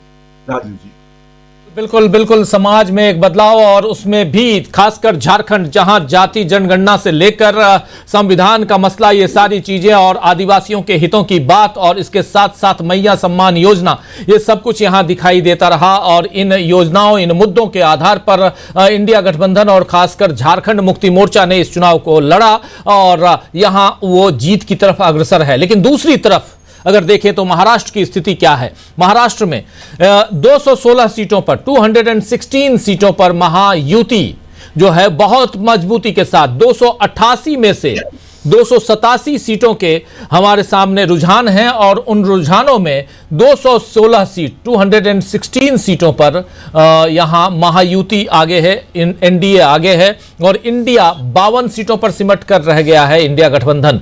ये बहुत ही एक चौंकाने वाला इंडिया गठबंधन के लिए, इसको स्वीकार करना है नहीं करना है ये इंडिया गठबंधन के लोग जाने, लेकिन इंडिया गठबंधन के लोगों से ये जरूर उम्मीद की जानी चाहिए कि जब आप हारते हैं, जब आपके विपरीत रिजल्ट आते हैं, तब कुछ दिन तक, थोड़े दिनों तक आप चुनाव आयोग को नोटिस भेजते हैं या अपनी बात रखते हैं, फिर सो जाते हैं घर में बैठकर, अगले चुनाव का इंतजार करते हैं और सोचते हैं कि आपकी पूरी लड़ाई जनता लड़ लेगी।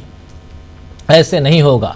जनता के मुद्दों को आप उठाते रहे हैं, इसलिए आप जन नेता कहलाते हैं। आपको अपने मुद्दों को भी उठाना होगा और खासकर आप चुनाव में अगर जीत के आएंगे, राहुल गांधी जी, आपको सीधा कह रहा हूं मैं, अगर सुन रहे होंगे और नहीं तो उनके जो साथी सुन रहे हैं, तो ये कार्यक्रम और इसकी इस क्लिपिंग को जो मैं बताने जा रहा हूं, बोलने जा रहा हूं, राहुल गांधी जी को, मल्लिकार्जुन खड़गे को और ऐसे ही उद्धव ठाकरे को और ऐसे ही शरद पवार को, इन तमाम लोगों को सुनना चाहिए, समझना चाहिए कि आखिर आपको करना क्या है। आप देश के लोगों के साथ आप भी कहीं ना कहीं अच्छा नहीं कर रहे हैं। मैं धोखाधड़ी और छल जैसे शब्दों का इस्तेमाल नहीं करूंगा, लेकिन आप कहीं ना कहीं यहां अपने लेजीपन को यहां दिखा रहे हैं।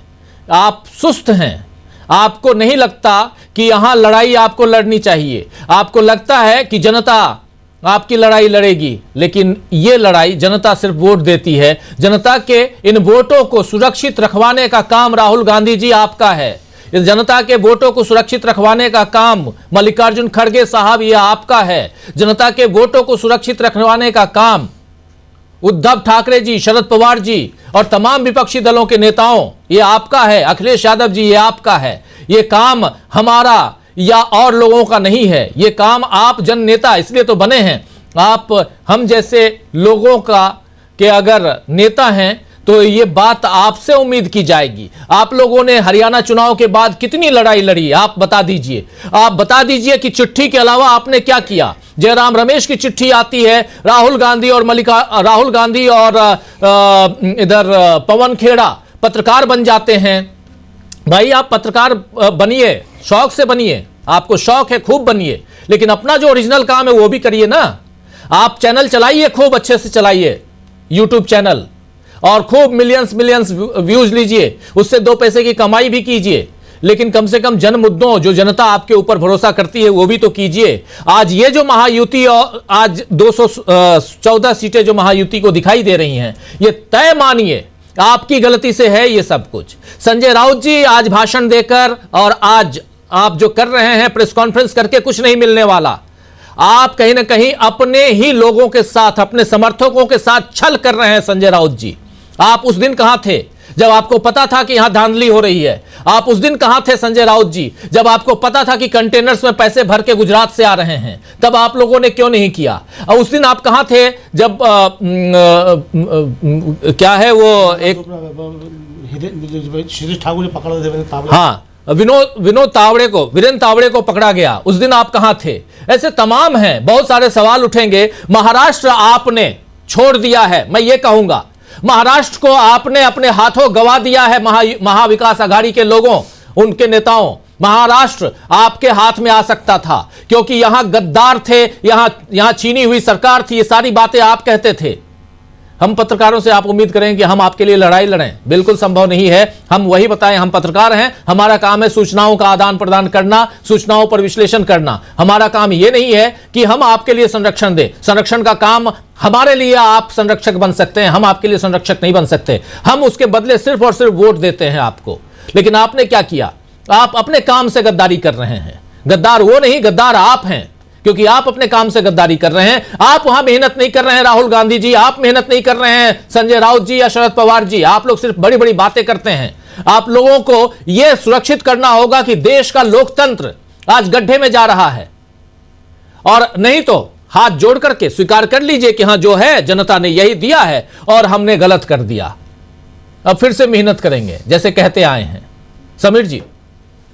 जी बिल्कुल, आप सही कह रहे हैं राजीव जी। और अभी हम लोगों ने देखा कांग्रेस के नेताओं के बयान इस पर आने लगे हैं कि ईवीएम खराब है, मशीन खराब है, सिस्टम खराब है। आप बिल्कुल सही कह रहे हैं कि जब आपको संजय राउत लगातार ये बोल रहे हैं, हमने पहले जब चुनावी प्रक्रिया शुरू हुई है तब से वो आरोप लगा रहे हैं कि 50 करोड़ रुपए पर कॉन्स्टिट्यूएंसी खर्च हो रहे हैं, बांटे जा रहे हैं। आप सीधा से सही कह रहे हैं, आपको तो पता ही नहीं लगा। आप सीधा कह रहे हैं। हाँ, सीधा कह रहे हैं ये हो रहा है। अरे रोकने का काम किसका है? आप रुकवाइए, आपके पास एक जन आंदोलन खड़ा कीजिए ना। अगर आपको लगता है कि चुनाव में धांधली हो रही है तो ये आंदोलन खड़ा करने का काम किसका है? कुछ लोग निकल के आए, कुछ नेता निकल के आए, कुछ वकील निकल के आए और ईवीएम के खिलाफ आंदोलन छेड़ने की कोशिश की। उसमें कितने नेताओं ने मदद की? एक दो नाम के अलावा दिग्विजय सिंह और ऐसे एक आध नेताओं के, उदित राज और दिग्विजय सिंह, कांग्रेस के यही दो नेता दिखाई दिए। तीसरे नेता कौन दिखाई दिए? जब दिल्ली के जंतर मंतर पर ईवीएम के खिलाफ वहां आवाज बुलंद की जा रही थी और वहां महमूद प्राचा से लेकर तमाम वहां पर डंडे खा रहे थे, जब वहां वकील और बाकी लोग, हम जैसे पत्रकार और हमारे जो सहयोगी वहां जाकर रिपोर्टिंग कर रहे थे, वो डंडे खा रहे थे, पुलिस के डंडे खा रहे थे, तब आप कहां थे राहुल गांधी जी? और तब कहां थी आप प्रियंका गांधी जी? तब कहां थे आप उद्धव ठाकरे और संजय राउत जी? ये बात इन लोगों से पूछनी चाहिए, क्योंकि आप फिर आज दो आंसू टपकाएंगे, उसके बाद आप अपनी मलाई खाएंगे। और हम जैसे लोग, जो खासकर मैं पत्रकार के नाते नहीं, एक वोटर के नाते भी बात कर रहा हूं, तब कहां जाता है? हरियाणा के केस को आप अच्छी तरह से जान रहे थे, फिर क्यों नहीं आपने उसके आगे क्यों नहीं लड़ाई लड़ी? आपने चुनाव आयोग, आप जाते हैं, चिट्ठी देते हैं, 5 पन्ने 6 पन्ने की चिट्ठी का जवाब वो भी 12 पन्ने 15 पन्ने में चुनाव आयोग दे देता है और आप चुपचाप बैठ जाते हैं। ऐसे काम थोड़ी चलेगा। यहां पर यह बात समझनी होगी। अगर वहां आप जान रहे हैं पूरा का पूरा, पूरी मशीनरी, आज अगर झारखंड में आप जीत रहे हैं, इंडिया गठबंधन वालों ये सुन लो, अगर आप आज झारखंड में जीत रहे हैं तो वो भी रहमो करम पे जीत रहे हैं, बीजेपी के रहमो करम पे जीत रहे हैं। आप अपने उस कर्मों पे नहीं जीत रहे हैं। आपके कर्मों पे यही है कि आपको वहां मैंडेट है और बीजेपी ने छोड़ दिया, हरवाया नहीं। क्योंकि बीजेपी की यह स्ट्रेटेजी दिखाई देती है कि 2 राज्यों के चुनाव करवाओ, 4 राज्यों के चुनाव एक साथ नहीं करवाए, 2 राज्यों के चुनाव करवाओ, एक राज्य उनको दे दो, एक राज्य अपने पास रख लो, जो इंपॉर्टेंट है अपने पास रख लो। इस स्ट्रेटेजी को समझिए राहुल गांधी जी। सिर्फ वीडियो बना के नहीं होता है, मुद्दों को खड़ा करना होता है। और जो असल मुद्दे हैं, आप सिर्फ और सिर्फ वीडियो बनाएंगे और सोचेंगे कि इससे मुद्दे खड़े हो जाएंगे और इससे आप सरकार दर सरकार, राज्य दर राज्य आप गंवाते जाएंगे, आपके हाथ में कुछ नहीं होगा। आज मात्र 3 राज्य आपके हाथ में हैं, उसमें से भी आपने सुक्खू के हवाले कर दिया है हिमाचल प्रदेश। क्या हश्र हो रखा है हिमाचल प्रदेश का, आप अच्छी तरह से जानते हैं। तो ये बहुत कुछ है जिसको समझने की जरूरत है। मेरी बातें कांग्रेस के लोगों को कड़वी लग सकती हैं, लेकिन ये बात आज कहना जरूरी है, इसलिए मैं कह रहा हूं क्योंकि रोना गाना शुरू होगा अभी से थोड़ी देर बाद। फिर कांग्रेस और महाविकास अघाड़ी के नेता निकलेंगे, जाएंगे चुनाव आयोग को एक ज्ञापन देंगे, चले आएंगे। हम 3 दिन से कह रहे हैं कि 10 लाख वोट बढ़ाए गए हैं, आपने क्या किया? ये हम कह रहे हैं, एक नहीं 2 पॉडकास्ट मैं और प्रशांत टंडन जी यहां कर चुके। आप लोगों ने क्या किया? छोड़ दीजिए अप्रिसिएशन, छोड़ दीजिए, आप लोग तो ऐसे भी किसी की सुध नहीं लेते हैं, लेकिन इतना तो कम से कम कीजिए कि कुछ जो चीजें पत्रकारों के जरिए आ रही हैं उस पर अमल तो कीजिए कि हो ये रहा है। समीर जी। बिल्कुल राजीव जी, आप सही कह रहे हैं। मैं अपनी बात को अगर फिर से वहीं पे ले आऊं तो मैं यही कहना चाह रहा था कि महाराष्ट्र में ये आरोप लगा रहे हैं कांग्रेस पार्टी के, शिवसेना के नेता उद्धव ठाकरे गुट के संजय राउत, लेकिन जब तावड़े कैश बांटते हुए पकड़े भी गए तो ये नहीं पकड़ पाए। जांच एजेंसियां तो वैसे भी नहीं पकड़ पाएंगी, चुनाव आयोग तो वैसे भी नहीं पकड़ेगा, क्योंकि आप आरोप लगा रहे हैं और आरोप सही दिख रहे हैं, लेकिन वो पकड़ रहे हैं बहुजन विकास अघाड़ी के नेता, उसके कार्यकर्ता पकड़ रहे हैं। तो या तो आप बिना किसी इंफॉर्मेशन के आरोप लगा रहे हैं, और अगर आपके पास इंफॉर्मेशन है तो आप क्यों नहीं उसका खुलासा करते हैं? आप क्यों नहीं, आपके कार्यकर्ता इस तरह से क्यों नहीं इतने एक्टिव हैं? और दूसरी बात यह कि हारने के बाद ही जब आप करेंगे तो जैसा कुछ चुनाव के पहले हम लोग कह चुके हैं कि फिर इसका मजाक ही उड़ेगा जब आप कहेंगे। हरियाणा हारने के बाद आपने ज्ञापन दिया, सारी चीजें की, और आपको जवाब ऐसा मिला, चुनाव आयोग ने ऐसा जवाब दिया कि जैसे वो राजनीतिक पार्टी खुद हो। फिर भी आपको नहीं समझ में आया कि आगे क्या होगा क्या नहीं होगा? आपको लगा कि ठीक है, बिल्कुल आप सही कह रहे हैं कि स्ट्रेटेजिकली एक स्टेट आपने जीत के दे दिया है आपके लिए, एक स्टेट उन्होंने अपने लिए लिया, हरियाणा ले लिया, और जम्मू कश्मीर में उसको ऐसे भी नहीं कुछ, वही स्ट्रेटेजी दिखाई दे रही है। दो राज्यों के चुनाव करवा रहे हैं आप, जम्मू कश्मीर, चलो जी जम्मू कश्मीर दे दो उनको, हरियाणा हमारे लिए इंपॉर्टेंट है क्योंकि वहां से अगर पंजाब के किसान निकलेंगे तो हरियाणा में रोक देंगे हम, इसलिए हरियाणा, और दिल्ली के बगल में हरियाणा हमको चाहिए, हरियाणा जीत गए। महाराष्ट्र हमको चाहिए क्योंकि धारावी अदानी को देना है, महाराष्ट्र चाहिए। जिस मुद्दे को राहुल गांधी उठा रहे हैं, राहुल गांधी क्या ये नहीं जानते थे कि यहां पर ये सब खेल होने वाला है? अगर संजय राउत कह रहे हैं और तमाम अलग अलग पत्रकार और अलग अलग इंटेलिजेंस के जरिए, हम लोगों के पास उतने इंटेलिजेंस नहीं है, उतनी पहचान नहीं होती जितनी राहुल गांधी के पास है, जिनके पास रात को 1:45 बजे ये खबर आ जाती है कि ईडी वाले एक्टिव हो रहे हैं। आप याद कीजिए वायनाड में जब वो चुनाव लड़ रहे थे तो ये जब बातें अगर आती हैं, तो अगर राहुल गांधी को तमाम इंडिया गठबंधन के दूसरे नेताओं तक ये उनकी इतनी पहुंच है, इतनी पकड़ है कि उनको पता है कि कहां क्या धांधली हो रही है, तो आप जन आंदोलन खड़ा क्यों नहीं करते हैं?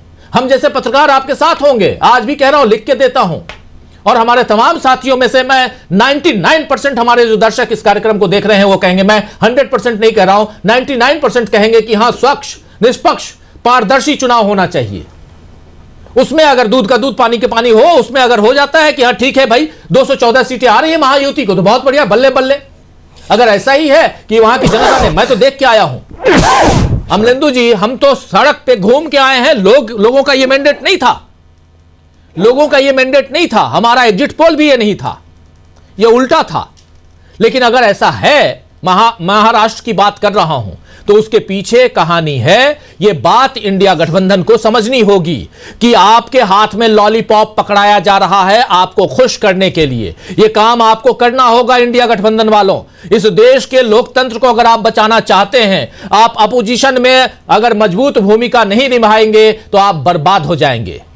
सरकार जैसे चलेगी वैसे चलेगी, जनता प्रजा में तब्दील हो जाएगी। होने दीजिए, राजा काम करेगा, तानाशाह काम करेगा और जनता प्रजा की तरह सिर झुकाए हुए आगे बढ़ेगी। लोकतंत्र खत्म कर डालिए, लेकिन इसमें आपका यानी इंडिया गठबंधन वालों आपका भी उतना ही योगदान है। अगर उपचुनाव की ही बात कर लें अमलेंदु जी, उत्तर प्रदेश में अगर रामपुर वाला हाल, रामपुर मॉडल चुनाव का, उपचुनाव में यह क्या होता है भाई? रामपुर मॉडल इसलिए कि 50% वोटिंग नहीं होने दो, 30% वोटिंग करवा दो। 50% वोटिंग होती है तो कोई और जीतता है, समाजवादी पार्टी का नेता जीतता है, और 30% वोटिंग होती है तो बीजेपी की जीत होती है। और इस बात को क्या इंडिया गठबंधन वाले नहीं जानते थे? क्या आपके पास कार्यकर्ताओं की टोली नहीं है? क्या आप वहां आंदोलन नहीं कर सकते? आपने देखा कि लोगों को, जो मुस्लिम समुदाय के लोग हैं, अल्पसंख्यक समुदाय के लोग हैं, उनको बूथों तक जाने नहीं दिया गया और आप बैठे हुए हैं, सिर्फ बयान दे रहे हैं। इसका मतलब है कि कहीं ना कहीं आप इन चीजों को जानते हुए भी चुपचाप बैठे हुए हैं, और जहां आपको जीत चाहिए वहां जीत चाहते हैं, जीत ले लेते हैं। करहल में आपको जीत चाहिए, आप जीत जाएंगे, कुछ एक जगह पर जीत जाइए और उसके बाद में आप चुप रहिए। तो फिर हम कर क्या रहे हैं? विश्लेषण क्यों कर रहे हैं अमलेंदु जी? बिल्कुल राजीव जी, अगर देखा जाए तो सही मायनों में सबसे ज्यादा निराश जो इस विपक्ष ने किया है, जो देखिए हम लोग लगातार हरियाणा के बाद भी राजीव जी हम लोग चर्चा कर रहे थे कि इन चिट्ठी पत्तियों से काम नहीं चलना है, एक प्रदर्शन आपको करना पड़ेगा, जनता को सड़कों पे उतारना पड़ेगा चुनाव आयोग की बदमाशियों के खिलाफ। जिस तरीके से राजीव कुमार बैठ के भद्दी भद्दी शायरियाँ करते हैं, ये राजीव कुमार की शायरी बंद कराने के लिए जनता को सड़कों पर उतारना पड़ेगा। आप ये सोचिए ना, बटेंगे तो कटेंगे, इस देश की जनता क्या इस ऐसे नारे को पसंद करेगी? डॉक्टर प्रकाश हिंदुस्तानी जी, कुछ भी हो जाए, क्या बटेंगे तो कटेंगे जैसे नारे को, ये देश गांधी का देश है, ये सत्य और अहिंसा वाला देश है, ये ऐसे उकसाऊ बयानों और भाषणों वाला देश नहीं है। और अगर 214, 218, 220 सीटें अगर महायुति को महाराष्ट्र में आ रही हैं, तो क्या हम ये मान लें कि ये देश नफरत से भरा हुआ देश है? क्या ये मान लें कि इस देश में लोग बटेंगे कटेंगे को ही स्वीकार करते हैं? प्रकाश जी। जी, लोग बटेंगे को स्वीकार नहीं करते, लेकिन उनके दिमाग में अगर लगातार जहर भरा जाए, बरसों से जहर भरा जाए, तो ये चीज लोगों के मन में आ सकती है। इस बात को नहीं भूलना चाहिए। मूल रूप से हम शांति प्रिय हैं, एकतावादी हैं, इसमें कोई दो मत नहीं। लेकिन जिस तरह से जहर फैलाया जाता है, सत्ता का जहर, मीडिया के माध्यम से जहर, अखबारों के माध्यम से, फिल्मों के माध्यम से, वो जहर कहीं ना कहीं तो आपके मन में प्रकट होगा ही। तो बड़ी सोची समझी साजिश के तहत ये सब चीजें लगातार हो रही हैं और ये एक दिन में या 5 साल में या 10 साल में नहीं किया गया है। आप जानते हैं इसके लिए 75 साल लग गए हैं।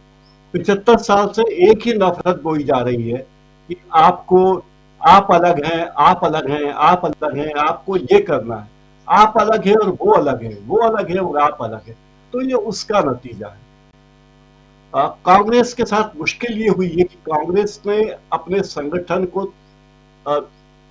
नजरअंदाज करना शुरू कर दिया और जब से कांग्रेस का संगठन नजरअंदाज होना शुरू हुआ है, जब से कांग्रेस सेवा दल, महिला कांग्रेस, ये तमाम संगठन जो महिलाओं के थे, जो कांग्रेस की बुनियाद थी, अब कांग्रेस में ऐसी कोई संगठन की बैठकें नहीं होती।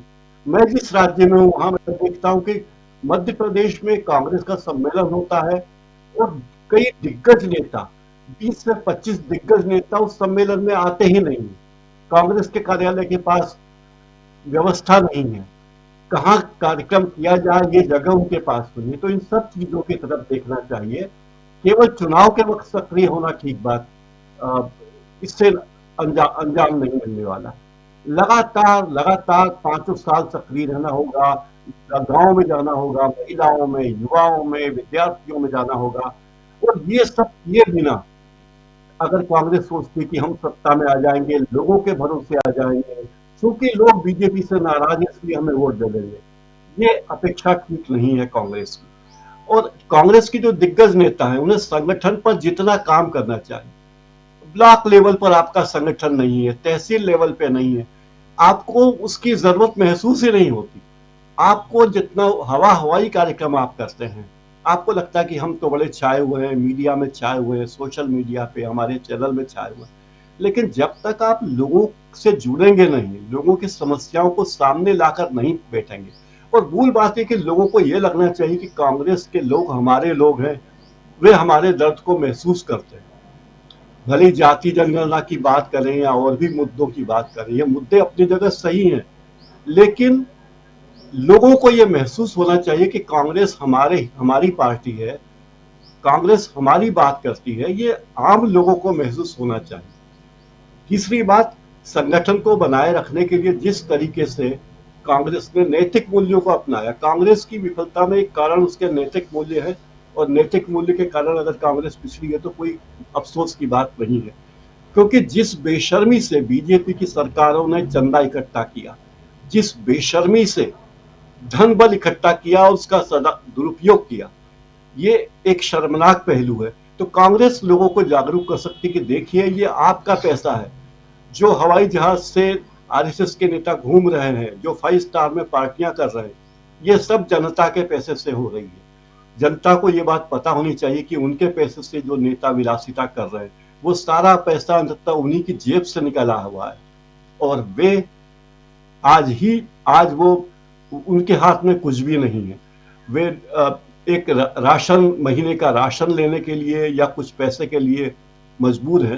तो ये बात लोगों को पहुंचानी जरूरी है। कांग्रेस को संगठन पे बहुत ध्यान देना होगा और वो 24/7 5 साल 12 महीने काम करने की जरूरत है। इस तरह केवल बयानों से नाराजगी व्यक्त करना, उससे हल निकलने वाला नहीं है। जो बात आप कह भी रहे हैं राजीव जी, बिल्कुल सही।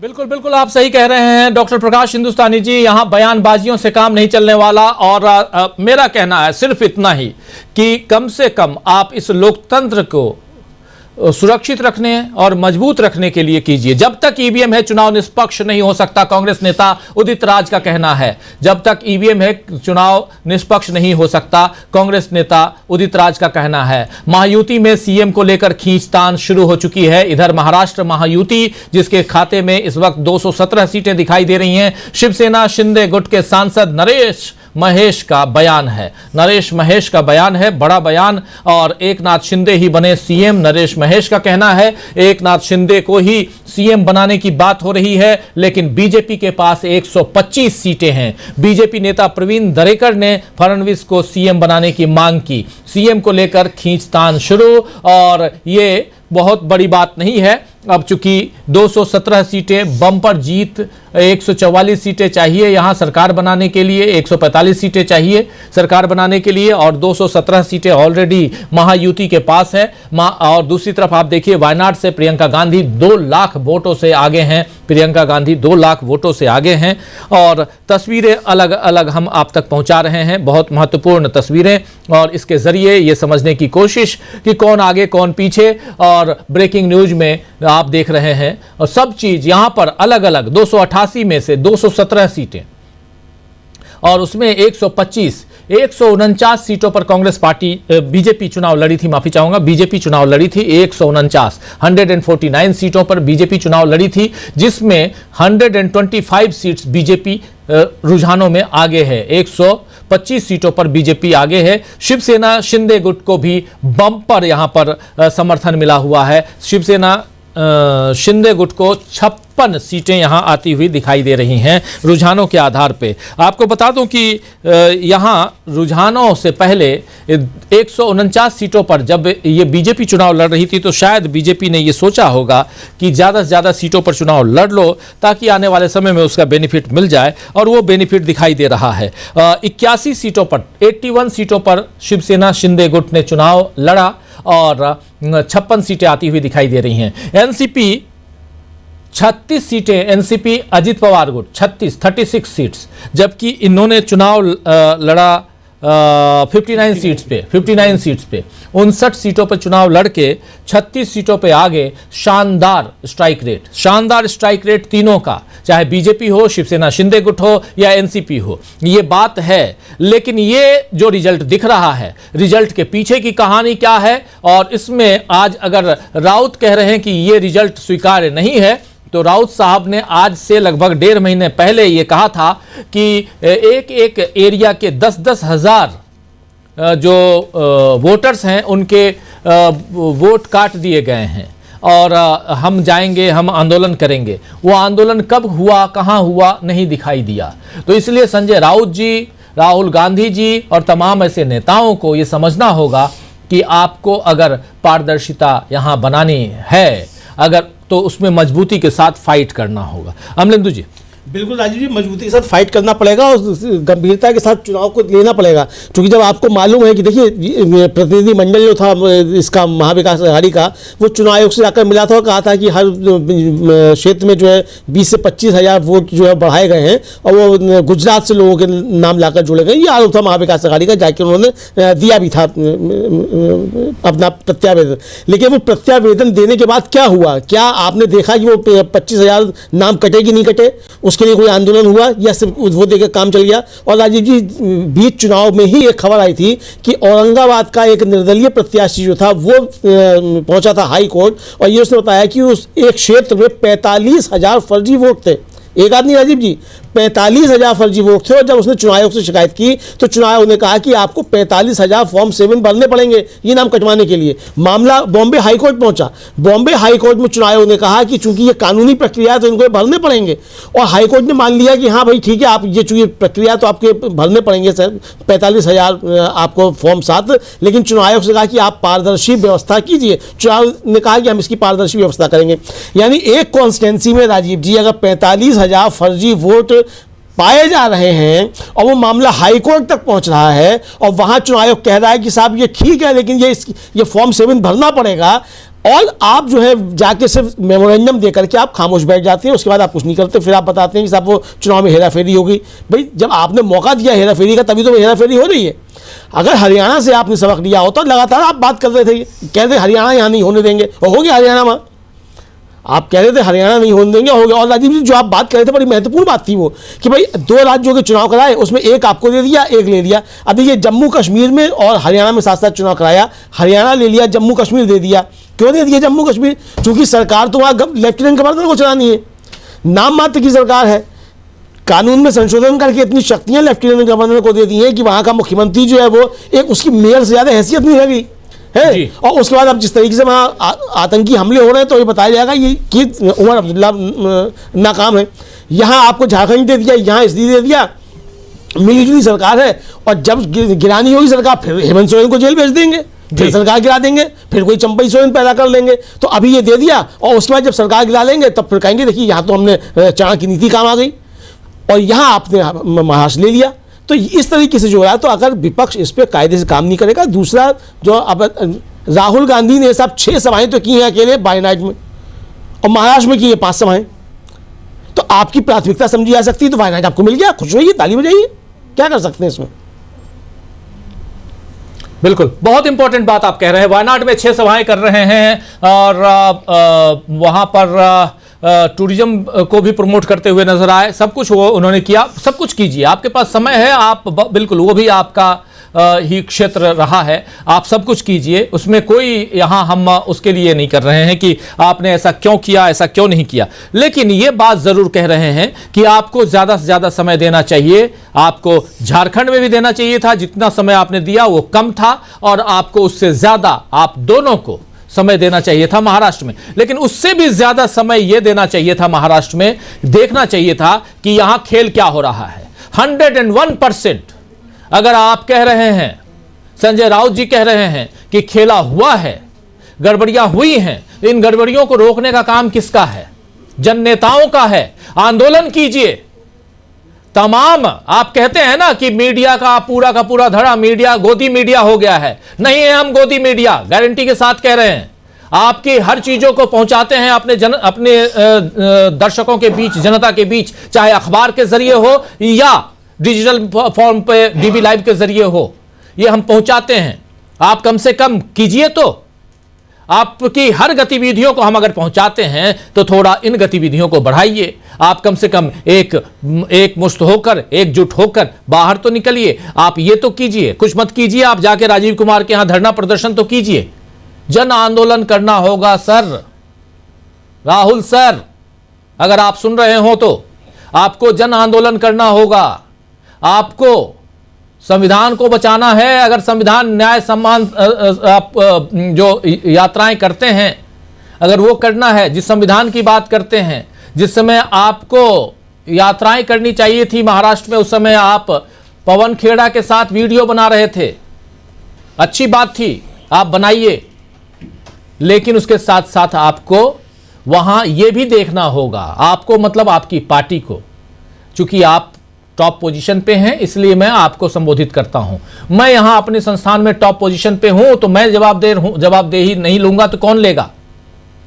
मेरे तमाम सहयोगी साथी जो हैं वो कार्यक्रम में हिस्सा लेते हैं, लेकिन जिम्मेदारी मेरी होती है।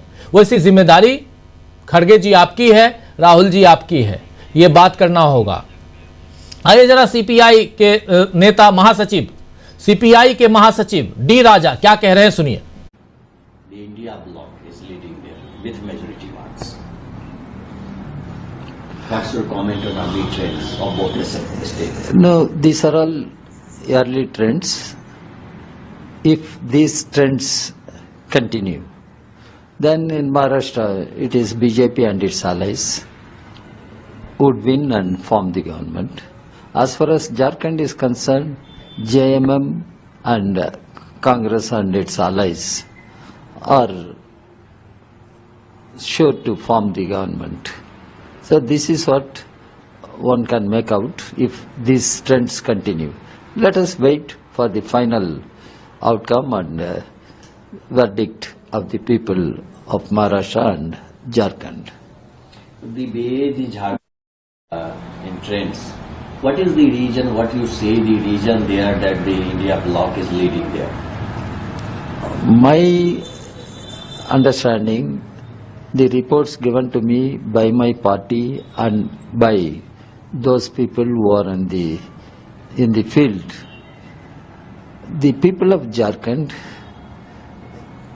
were not at all convinced by the campaign unleashed by BJP and its leaders. The way they were raising the issue of infiltration, the way they were raising the issue of corruption, could not convince the people of Jharkhand. Because if infiltration is an issue, who should be held responsible? If not the union government headed by Ms. Modi, if not BJP and its governance. They must be held responsible if at all there is infiltration, there was infiltration. They cannot blame it on JMM or other parties. People know this rationale. And the other thing, and the issue of corruption, everyone knows across the country, the union government headed by Mr. Modi has been using ED and central agencies to target the opposition parties and their leaders. And it is getting exposed everywhere. In case of Hemant Soren also, the same thing happened. He came out on bail and he went to the people. Now people are giving him the support. This is what one should make out. So Jharkhand people are politically, they have their own experience, how BJP is telling lies, how BJP is resorting to manipulative politics. These people of Jharkhand understood, and they are voting against BJP and its allies.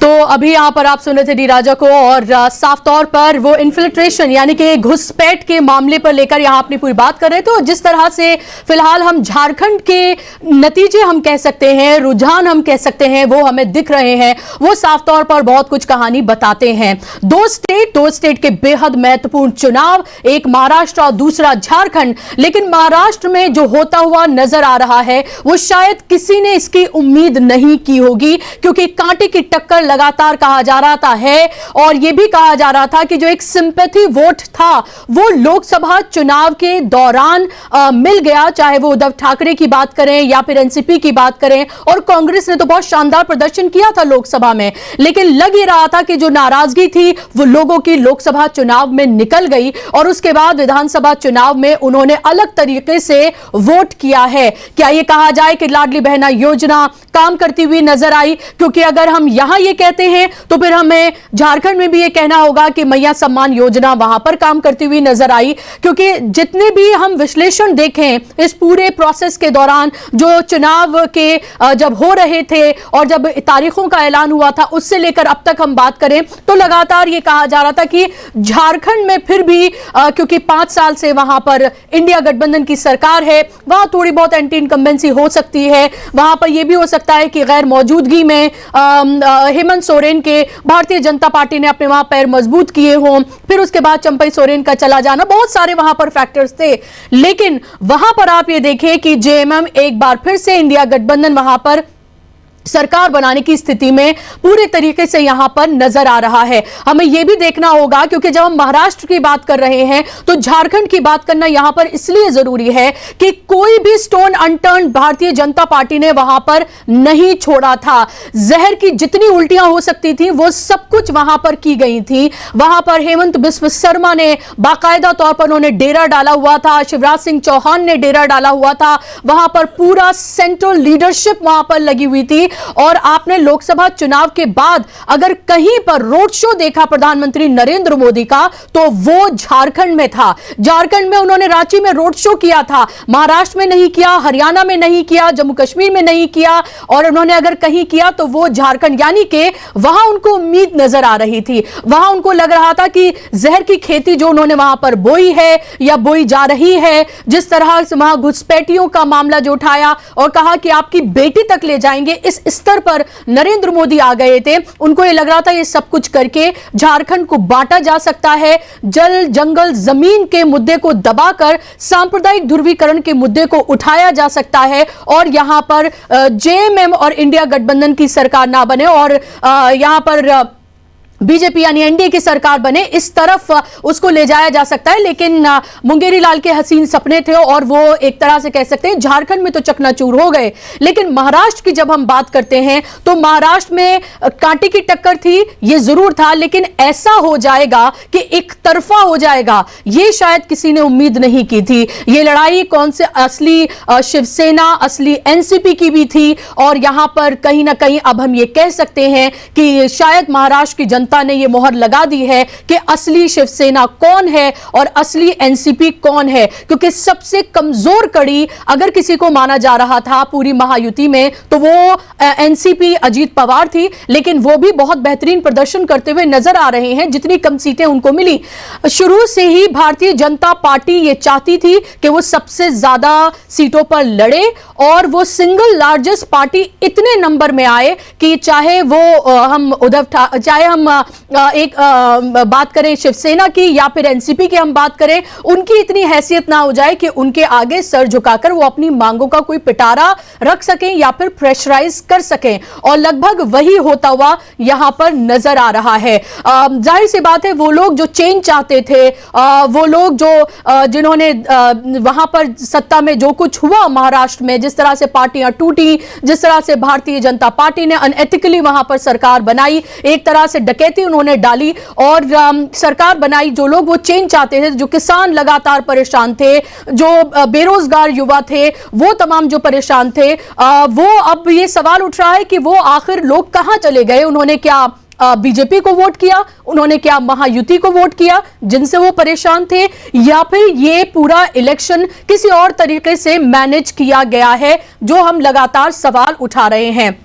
मेरे साथ मेरे दोनों साथी अमलेंदु उपाध्याय जी और समीर आत्मज जी मेरे साथ जुड़े हुए हैं। समीर आत्मज जी, बीजेपी की शुरू से कोशिश ये थी कि वो सिंगल लार्जेस्ट पार्टी इस डिजिट में आए कि और इसके साथ साथ आपके पास मैं लौट रही हूँ, प्रकाश हिंदुस्तानी भी हैं हमारे साथ, और मेरे वरिष्ठ साथी प्रशांत टंडन जी भी हमारे साथ जुड़ गए हैं। तो आप चारों ही का एक बार फिर से स्वागत, इस्तकबाल। लेकिन समीर जी, जो मैं सवाल कर रही थी कि अगर हम ये आंकड़ा देखें भारतीय जनता पार्टी का, उसका शुरू से ही वो यही चाहती थी कि वो सिंगल लार्जेस्ट पार्टी तो बन सकती थी क्योंकि वो सबसे ज्यादा सीटों पर लड़ रही थी, लेकिन उसका डिजिट, उसका नंबर ये हो जाएगा, ये तो शायद किसी ने उम्मीद नहीं की थी। और वो इस नंबर पे आना चाहती थी कि चाहे वो शिंदे हो या अजीत पवार हो, उनके आगे सर उठाकर खड़े ना हो पाए और वो जो चाहें, जिसको चाहें मुख्यमंत्री बना दें। क्या वैसा ही होता हुआ नजर आ रहा है? जी बिल्कुल बुशरा जी, वैसा ही होता नजर आ रहा है। अभी थोड़ी देर पहले हम यही बात कर रहे थे कि बीजेपी के भी तमाम नेताओं को, जो कि इस महाराष्ट्र की चुनावी प्रक्रिया से बहुत गहरे से जुड़े थे, उनको भी ये आभास नहीं था कि ये जो हम लोग रुझान देख रहे हैं इस तरह के परिणाम आ सकते हैं। लेकिन चूंकि सबसे ज़्यादा सीट पर लड़ रही थी तो उसको ये भरोसा ज़रूर था कि सबसे ज़्यादा सीटें उसकी आएंगी, यानी ये तय था कि महायुति की सरकार बनने पर, अगर बनेगी तो मुख्यमंत्री भारतीय जनता पार्टी का ही होगा। लेकिन दिलचस्प बात यही है, और ये रुझान वही नहीं समझ में आ रहा है कि महाराष्ट्र की जनता ने इतना भरोसा क्यों कर दिया। क्या वास्तव में वो लोकसभा चुनाव में जो कुछ उसने किया था, जिस तरह से वोटिंग की थी, उसका प्रायश्चित कर रही है? उसके हिसाब से उसने भारतीय जनता पार्टी को जितनी सीटों पर लड़ रही थी उसको कहा कि सारी सीटों पर जिता देंगे, क्योंकि लगभग 20 सीटों से 25 सीटों पर ही वो पीछे दिखाई पड़ रही है। तो ये नतीजे बिल्कुल वैसे आ रहे हैं जो कि भारतीय जनता पार्टी ने इमेजिन, कल्पनाओं में बात सोची होगी कि काश ऐसा हो जाए। जी ऐसे होता है ना, जैसे आप कहीं इंटरव्यू देने जाते हैं और आप ये आपसे कहा जाए कि अपनी सारी ख्वाहिशात जो हैं वो आप एक पेपर पर लिख दीजिए, तो उसमें भी आप उतना ना कर पाए, उसमें भी लगे ये तो ज्यादा हो रहा है। ये तो बिल्कुल उसी तरह से है कि शायद इतना तो बीजेपी ने भी नहीं सोचा होगा, या फिर हम ये कह सकते हैं कि जब इलेक्शन की तारीखों के ऐलान में डिले हो रहा था और तभी ये लग गया था कि पूरी सेटिंग जब कर ली गई है उसके बाद ही चुनाव की तारीखों का ऐलान किया गया है। जी बिल्कुल, और वही बात है कि जो एक मैक्सिमम जो उम्मीद कर सकती थी भारतीय जनता पार्टी, उसी के उम्मीद के अनुरूप सारी चीज़ें होती दिखाई पड़ रही हैं। अगर ये सीटें इतनी जीत रही है तो बिल्कुल सही बात है कि भारतीय जनता पार्टी, अब ये दोनों गठबंधन के जो सहयोगी हैं अब तो कोई दावा करेंगे भी नहीं, कर भी नहीं सकते हैं, किसी स्थिति में नहीं है, क्योंकि अगर कर दिए तो उनकी ही पार्टी अब 2 फाड़ हो जाएगी, 3 फाड़ हो जाएगी, और भारतीय जनता पार्टी रुझानों के अनुसार जो दिख रहा है तो उसे बहुत ज़्यादा सीटें चाहिए नहीं। अब उसकी आशंका भी खत्म हो गई कि 26 नवंबर तक ही महाराष्ट्र विधानसभा का कार्यकाल है, राष्ट्रपति शासन लगने की कोई गुंजाइश है। तो जो चीजें जैसे जैसे वो सोच रही थी उसी तरह से उसकी सोच के हिसाब से वहां पर हुआ है। ये अलग बात है कि वहां पर आम जनता का रुझान कैसा था, आम जनता के बीच में भारतीय जनता पार्टी को लेकर क्या स्थिति थी, क्योंकि आप याद करिए जब लोकसभा चुनाव के परिणाम निकले हैं तो वहीं पर भारतीय जनता पार्टी के ही नेता ये कह रहे थे कि हमने जो पिछले 5 साल में और 2.5 साल में सरकार बनाने के लिए, सरकार में बने रहने के लिए जो कुछ किया, महाराष्ट्र की जनता ने उसे पसंद नहीं किया, उसे नकार दिया। तो अब 5 महीने के भीतर ही ऐसा क्या हो गया कि पूरी तरह से जो नाराजगी थी महाराष्ट्र की जनता की, वो सारी नाराजगी दूर करके उसने एक तरह से फिर वोट देकर, बम्पर वोट देकर एक प्रायश्चित किया है। ऐसा होता नहीं है, लेकिन अगर ऐसा हुआ है तो निश्चित तौर पर हम लोग यही मानेंगे कि वहाँ की जनता ने जो लोकसभा चुनाव में गलती की थी, उस गलती का एहसास किया और फिर भारतीय जनता पार्टी को दिया कि जो उसने वो नारे लेकर आई थी, जो मुद्दे लेकर वो आई थी, बटेंगे तो कटेंगे, एक रहेंगे तो सेफ रहेंगे, इन सारे नारों पर उसने पूरी तरह से भरोसा जताया है। हम तो ये देख रहे हैं कि अगर कहीं 288 सीटों पर भारतीय जनता पार्टी चुनाव लड़ रही होती तो अकेले वो 220-225 सीटें जीतने के कगार पर होती। बिल्कुल। अब तो भारतीय जनता पार्टी को भी लग रहा होगा कि वो अकेले ही चुनाव में लड़ लेते तो ज्यादा अच्छा रहता, कम से कम वो बैसाखियां हट जाती। हाँ। और अपने दम पर वो सरकार बनाते। और वैसे भी आरएसएस का ये ख्वाब भी रहा है, 2025 में 100 साल उनके पूरे हो रहे हैं और महाराष्ट्र उनको हर कीमत पर चाहिए था और वहां पर एक ब्राह्मण चेहरा चीफ मिनिस्टर बने, ये भी उनका ख्वाब था। तो अब लग रहा है कि तमाम चीजें जो हसरतें थी वो सब अब पूरी होती हुई नजर आ रही है। लेकिन जब हम ये बातें, प्रशांत जी, जब हम ये तमाम बातें करते हैं तो लगता है कि क्या अपने आप को ही कॉन्ट्रडिक्ट कर रहे हैं, क्योंकि अगर हम झारखंड की बात करें तो कटेंगे बटेंगे घुसपैठिया, मतलब वहां पर तो ऐसा लग रहा था कि जैसे जहर की उल्टियां वहां पर की गई हो, इस तरह की नफरत वहां पर की गई थी झारखंड में। और वहीं महाराष्ट्र की अगर हम बात करें तो एक रहेंगे सेफ रहेंगे, कटेंगे बटेंगे, वहां पर वो भी किया गया। तो अगर हम दोनों ही जगह पर देखें, अगर हम ये कहें कि महाराष्ट्र में शायद ये काम कर गया तो फिर वो झारखंड में क्यों नहीं काम किया, तो ये आपस में ही बातें जो हैं वो कॉन्ट्रडिक्ट हो रही हैं। लेकिन आपसे मेरा सवाल ये कि आखिर आपको क्या लग रहा है, ये जो बम्पर जीत है ये 220 पर एनडीए और सिर्फ 51 पर इंडिया और अदर 17 पर सिमटा हुआ जो ये नजर आ रहा है महाराष्ट्र में, झारखंड की भी हम बात करेंगे, वो आपको क्या लग रहा है, ऐसी कौन सी वो चीजें हैं जो काम कर गई, या फिर आपको लगता है इट इज कंप्लीटली मैनेज्ड, जिसकी बात हम लगातार अपने चैनल पर हम तमाम लोग करते रहे? जवाब दूं उसकी पहले खबर बता दूं कि अमेरिका में आरोप के बाद दुनिया भर के जो बड़े बैंक हैं वो अडानी को अब लोन दिया जाए या ना दिया जाए इस पर विचार कर, यानी अब ग्लोबल स्तर पर जहां जहां मोदी जी जा रहे थे और अडानी जी को बिजनेस मिल रहा था उस पर अब रोक लग जाएगी, और रोक लग गई है, इंडिया ने वापस ले लिया और अब अंतरराष्ट्रीय बैंक भी हाथ खींच रहे हैं। तो जाहिर सी बात है कि अब उनका निशाना कहाँ होगा, उनका निशाना भारत में होगा और भारत में महाराष्ट्र में होगा। एक तो ये बात, दूसरी बात ये कि देखिए बहुत एक शानदार स्क्रिप्ट लिखी गई।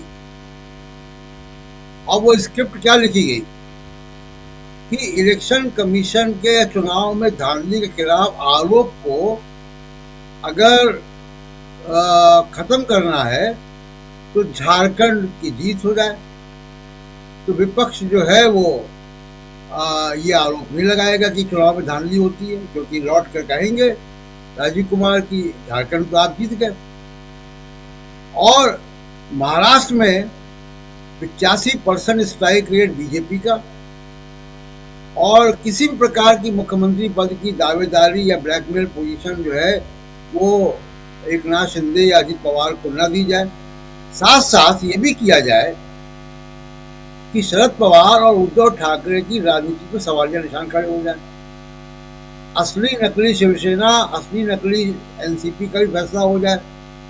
तो कितनी एक शानदार स्क्रिप्ट कहीं लिखी गई और वो स्क्रिप्ट आपके स्क्रीन पर है।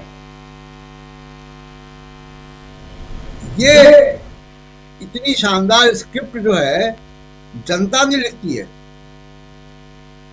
कि यहाँ ये करना, वहां ये करना। अभी इस वक्त कोई भी प्रकार के एनालिसिस कि मराठवाड़ा में ये हुआ, विदर्भ में ये हुआ, किसानों की आत्महत्या या एमएसपी का कपास की एमएसपी या सोयाबीन की एमएसपी या प्याज के एक्सपोर्ट का जो फैसला, अब ये कोई ऐसी एनालिसिस का कोई मतलब नहीं है,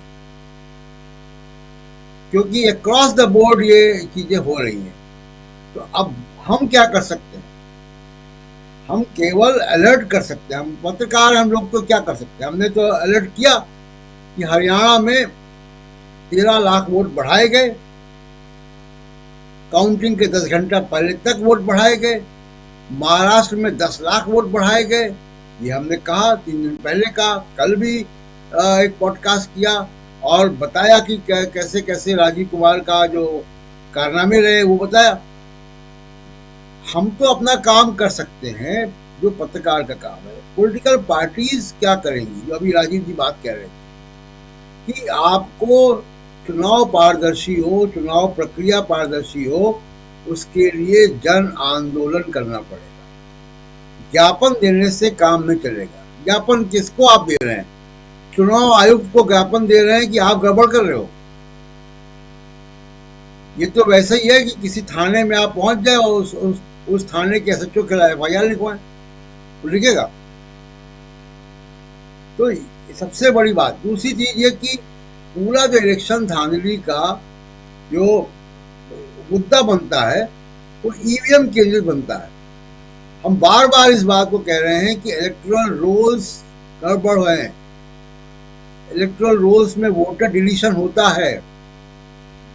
हम जब मैदान में जाते हैं बुशरा जी, तो हम जनता से बात करते हैं, जनता से बात करके हम अपनी एनालिसिस करते हैं।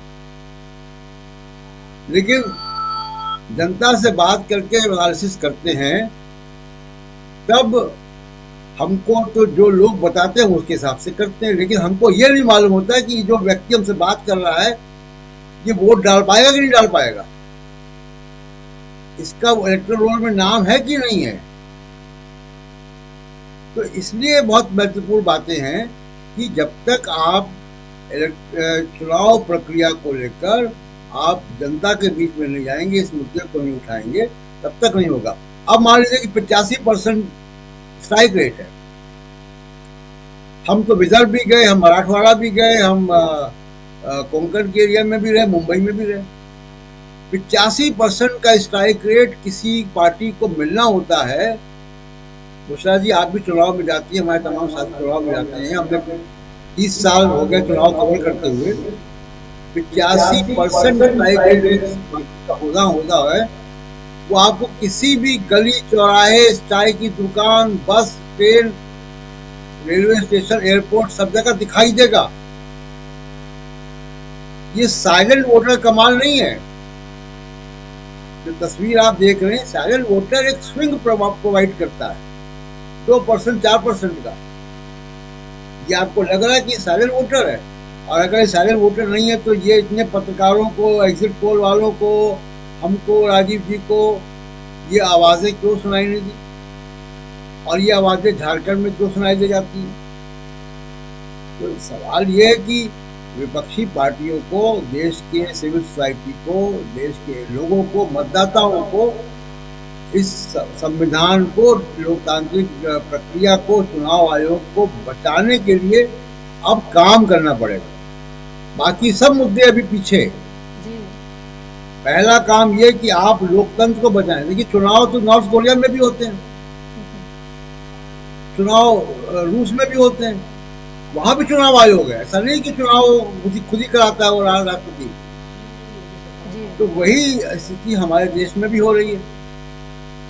इसके खिलाफ जब तक राजनीतिक पार्टियां एक होकर, केवल साउंड बाइट से, ट्वीट से नहीं, एक होकर योजनाबद्ध तरीके से काम नहीं करेंगे, तब तक ये रिजल्ट स्क्रिप्टेड होता रहेगा कि झारखंड जिता दो, कश्मीर जिता दो, हरियाणा हरा दो, इसको हरा दो, उसको जिता दो। स्क्रिप्टेड चुनाव होता रहेगा।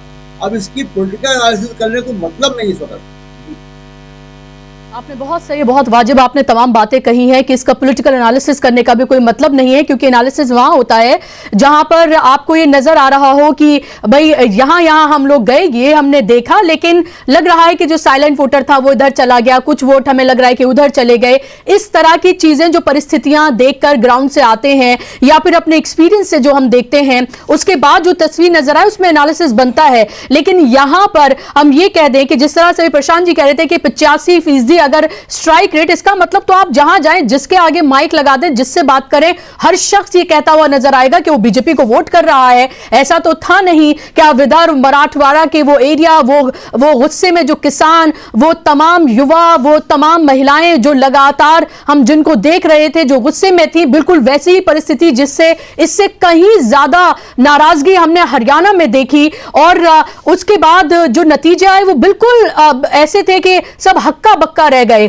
और जो महाराष्ट्र के भी चुनाव है, ये कहा जा रहा था कि कांटे की टक्कर है, लेकिन ये कांटे की टक्कर नहीं, ये तो क्लीन स्वीप है, ये तो एक तरफा है पूरा चुनाव। और ये साफ तौर पर ये बता रहा है कि जो कुछ भी इंडिया गठबंधन कर रहा है, आप मुद्दे उठा रहे हैं, आप एक साथ मिलकर लड़ रहे हैं, आप तमाम चीजें कर रहे हैं, लेकिन आप शायद वो नहीं कर रहे हैं, या शायद नहीं बल्कि 100% यहां कहा जा सकता है आप वो नहीं कर रहे हैं जो आपको सबसे पहले सबसे ताकत के साथ आपको करना चाहिए। आपने बहुत सारे कंटेंट क्रिएटर्स जो हैं वो अपने आसपास आपने पाल लिए हैं, जो हर मुद्दे पर अपना कंटेंट क्रिएट करते हैं, यूट्यूब पर अपनी वीडियोस डालते हैं, ये तमाम चीजें करते हैं। लेकिन जमीन पर आपके कितने नेता काम करते हुए नजर आ रहे हैं?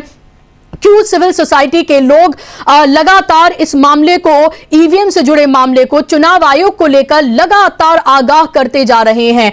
कई तरह के आंदोलन जो हैं वो वकीलों ने किए, सिविल सोसाइटी के लोगों ने भी किए, लगातार आगाह किया, लेकिन उसमें कहीं से भी जो पॉलिटिकल पार्टीज है, खासतौर पर इंडिया गठबंधन, वो ट्विटर से आगे या फिर सोशल मीडिया से आगे या वीडियो बनाने से आगे नहीं निकल पाए, या ज्ञापन बहुत कर लिया तो ज्ञापन आपने सौंप दिया। जब हरियाणा के रिजल्ट आए थे उसके बाद क्यों नहीं, जब आपको लगा कि 20 सीटों पर सीधे तौर पर आपको ये लग रहा है धांधली हुई है, आपने कहा कि वहां पर ईवीएम 90% चार्ज मिली, आपने बहुत सारी चीजें आपने बताई, आप चुनाव आयोग के पास गए, चुनाव आयोग ने आपको एक तरह से लताड़ दिया, जो जवाब दिया और कहा कि आप बकवास कर रहे हैं। यही इसका लुब्बे लुबाब हम देखेंगे जो जवाब दिया गया था। आपने क्यों नहीं धरना प्रदर्शन किया चुनाव आयोग के दफ्तर के सामने? आपने क्यों नहीं वो कार्यकर्ता जो राहुल गांधी के पीछे नजर आते हैं, प्रियंका के पीछे नजर आते हैं, दूसरे नेताओं के पीछे नजर आते हैं, वो लोग वहां चुनाव आयोग में दिन रात वहां पर क्यों नहीं बैठेंगे? जब तक हमारी बातों को सही से नहीं सुना जाएगा, हमें जब तक संतुष्ट नहीं किया जाएगा, हम यहां से नहीं जाएंगे।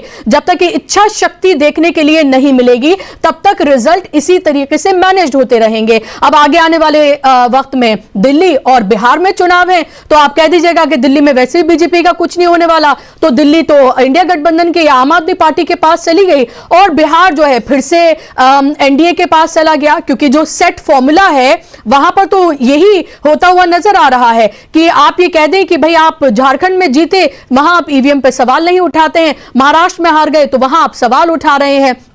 तो एक तरह से जो स्क्रिप्ट है भारतीय जनता पार्टी की, वो पूरी की पूरी यहां पर एक तरह से उसका पर्दाफाश अब पूरी तरीके से हो गया है, और ये लग रहा है कि आगे आने वाले वक्त में भी बहुत ज्यादा कोई उम्मीद नहीं। अगर वाकई में लोगों ने ये वोट किया है तो हम सबको एक्सेप्ट होना चाहिए कि हाँ, यही जनता का आखिरी फैसला है। लेकिन अगर इसमें संशय है, इसमें डाउट है, इसमें लगता है ये वो नहीं है जो जनता का आखिरी फैसला था, तो जाहिर सी बात है, ये तो सवाल उठता है कि ये जनतंत्र की लूट हो रही है, लोगों के, जनता के जो वोट हैं उनकी लूट हो रही है, और लोकतंत्र में इससे ज्यादा और खराब बात कोई हो नहीं सकती है कि लोकतंत्र सिर्फ एक दिखावे का रह जाए और उसकी जो तमाम पिलर्स हैं उनको आप हिलाकर जमींदोज करने की कोशिश करें। वो सब कुछ हमने यहां पर होता हुआ हम देख रहे हैं। प्रकाश हिंदुस्तानी जी, अगर यही सेट स्क्रिप्ट है कि आप एक सीट पर बहुत सारे बागी आप खड़े कर दीजिए, उनको आप सपोर्ट करिए, उनको आप फंड करिए, आप बेतहाशा आप पैसा बहाइए, आप जातियों के समीकरण के हिसाब से पोजीशन दीजिए और आप लोगों को टिकट दीजिए, और उसके बाद पूरा चुनाव आप इलेक्शन कमीशन के जरिए मैनेज करिए। ये विपक्ष ने ये पहले भी कहा और अब फिर से ये बात सिद्ध होती हुई नजर आ रही है। तो फिर आगे वाले चुनाव में भी ऐसा ही होगा, फिर दिल्ली और बिहार में भी ऐसा ही होगा। बुशरा जी, मूल बात यह कि जब महाराष्ट्र में लोकसभा के चुनाव हुए थे तब लोगों ने जिस पार्टी को वोट दिए उसके प्रति लोगों की निष्ठा थी। लेकिन ऐसा लगता है कि विधानसभा चुनाव में लोगों को लगा कि शायद ये मुद्दे सही नहीं। लोगों ने उद्धव ठाकरे की शिवसेना को असली शिवसेना नहीं माना। लोगों ने शरद पवार की एनसीपी को असली एनसीपी नहीं माना। कांग्रेस और उद्धव ठाकरे की पार्टी, दोनों पार्टियों की सीटें बराबर आगे चल रही हैं। तो कहां कांग्रेस और कहां उद्धव ठाकरे, आधी शिवसेना भी नहीं। ये सारी चीजें खटकने वाली हैं और निश्चित ही खटकेगी। लेकिन सबसे अचरज वाली बात यह है, मुझे लगता है कि चुनाव आयोग भी अचंभित होगा कि बीजेपी का स्ट्राइक रेट 85-86% और अगर 85% किसी का स्ट्राइक रेट है तो ये तो उस राज्य के में गुजरने वाले एक अंधे व्यक्ति को भी पता होगा कि सरकार किसकी बनने वाली। तो जाहिर है कि लोगों की जो भावनाएं थी वो अलग थी या नजर नहीं आई, और जब वोट देने की बात हुई तो लोगों ने अलग पार्टी को वोट दे दिया। तो बीजेपी ने जिस तरीके से चुनाव में रणनीति की, पैसे का भारी उपयोग किया और अधिकतम सीटों पर अपने लोगों को उम्मीदवार बनाया, तो बीजेपी को लगता था कि उसकी रणनीति सही रहेगी। लेकिन मुझे लगता है कि ये ऐसा ही हुआ जैसे 2014 में कि बीजेपी वालों को भी उम्मीद नहीं थी। गडकरी ने तो ये बात कही भी थी एक कार्यक्रम में कि हमें उम्मीद नहीं थी कि हमारी सरकार बन जाएगी। ये उम्मीद तो महाराष्ट्र में बीजेपी को भी नहीं रही होगी। तो ये आश्चर्यजनक बात है। लेकिन कांग्रेस के लिए अभी मैदान में रहना जरूरी है। कांग्रेस को तमाम विपक्षी दलों को चाहिए कि वे जन आंदोलन खड़ा करें, केवल चुनाव आयोग के खिलाफ आंदोलन नहीं, जनता की समस्याओं को लेकर, जनता के मुद्दों को लेकर खड़े हों, सब लोग उन्हें अपने साथ मानेंगे। अगर आप चुनाव आयोग के सामने, चुनाव आयोग के खिलाफ बहुत बड़ा आंदोलन भी खड़ा कर दें तो आम आदमी के मन में यही रहेगा कि तब चूंकि आपकी सीटें नहीं आई तो आप आंदोलन करने के लिए आए। लेकिन जब हमारी बात होती है तब उन मुद्दों पर ध्यान दिया जाना चाहिए। एक और बात, प्रकारांतर में कांग्रेस ने जो भी नीतियां बनाई, उन्हीं नीतियों को बीजेपी ने आगे लाने की कोशिश की। और लाड़ली बहना योजना देखें या महिलाओं की सशक्तिकरण की बात करें या कर्ज माफी की बात करें, ये सारी बातें बताती है कि कांग्रेस की नीतियां सही रही।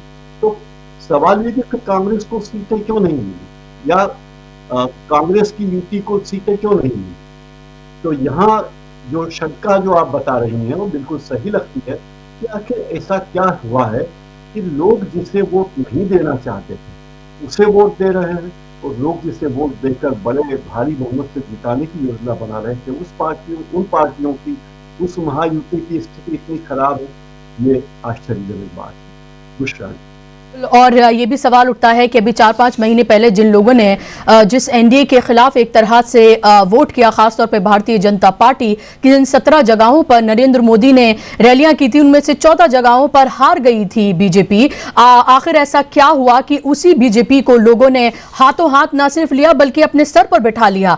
तो ये भी बहुत सवाल हैं जो उठ खड़े हुए हैं कि वो लोग जो लोकसभा चुनाव में नाराज थे उसी बीजेपी से, उसी महायुति गठबंधन से, वही लोग आखिर विधानसभा में ऐसे वारे न्यारे कर दें। ये भी एक बड़े सवाल है कि आखिर ऐसा क्या हो गया इन चंद महीनों में। ऐसा तो कुछ ना तो बीजेपी ने परोसा, ना ही बीजेपी ने ऐसा कुछ दिया, ना ही उनकी कोई ऐसी योजनाएं रही, ना तो उन्होंने महंगाई कम कर दी, ना बेरोजगारी कम कर दी, ना किसानों के मुद्दे कम कर दिए, ना महिलाओं के उन्होंने सुरक्षा के मुद्दे उस तरह से वो कर दिए। तो फिर आखिर ऐसा हुआ क्या, और हुआ क्या में ही सब कुछ छुपा हुआ है कि बीजेपी ने कैसे ये पूरा चुनाव जो है वो मैनेज किया। इसे साफ तौर पर बिल्कुल किसी इफ एंड बट लगाकर, कोई लाग लपेट करके नहीं कहना चाहिए। पैसे का जिस तरह का इस्तेमाल यहां पर किया गया, विनोद तावड़े आप देख लीजिए कैसे पकड़े गए और उसके बाद चुनाव आयोग तक को उनके खिलाफ केस दर्ज करना पड़ा, और वो तो पकड़े गए। लेकिन उसके अलावा जो लगातार ये इल्जाम लगते रहे कि अब तो कंटेनर्स में पैसे आ रहे हैं,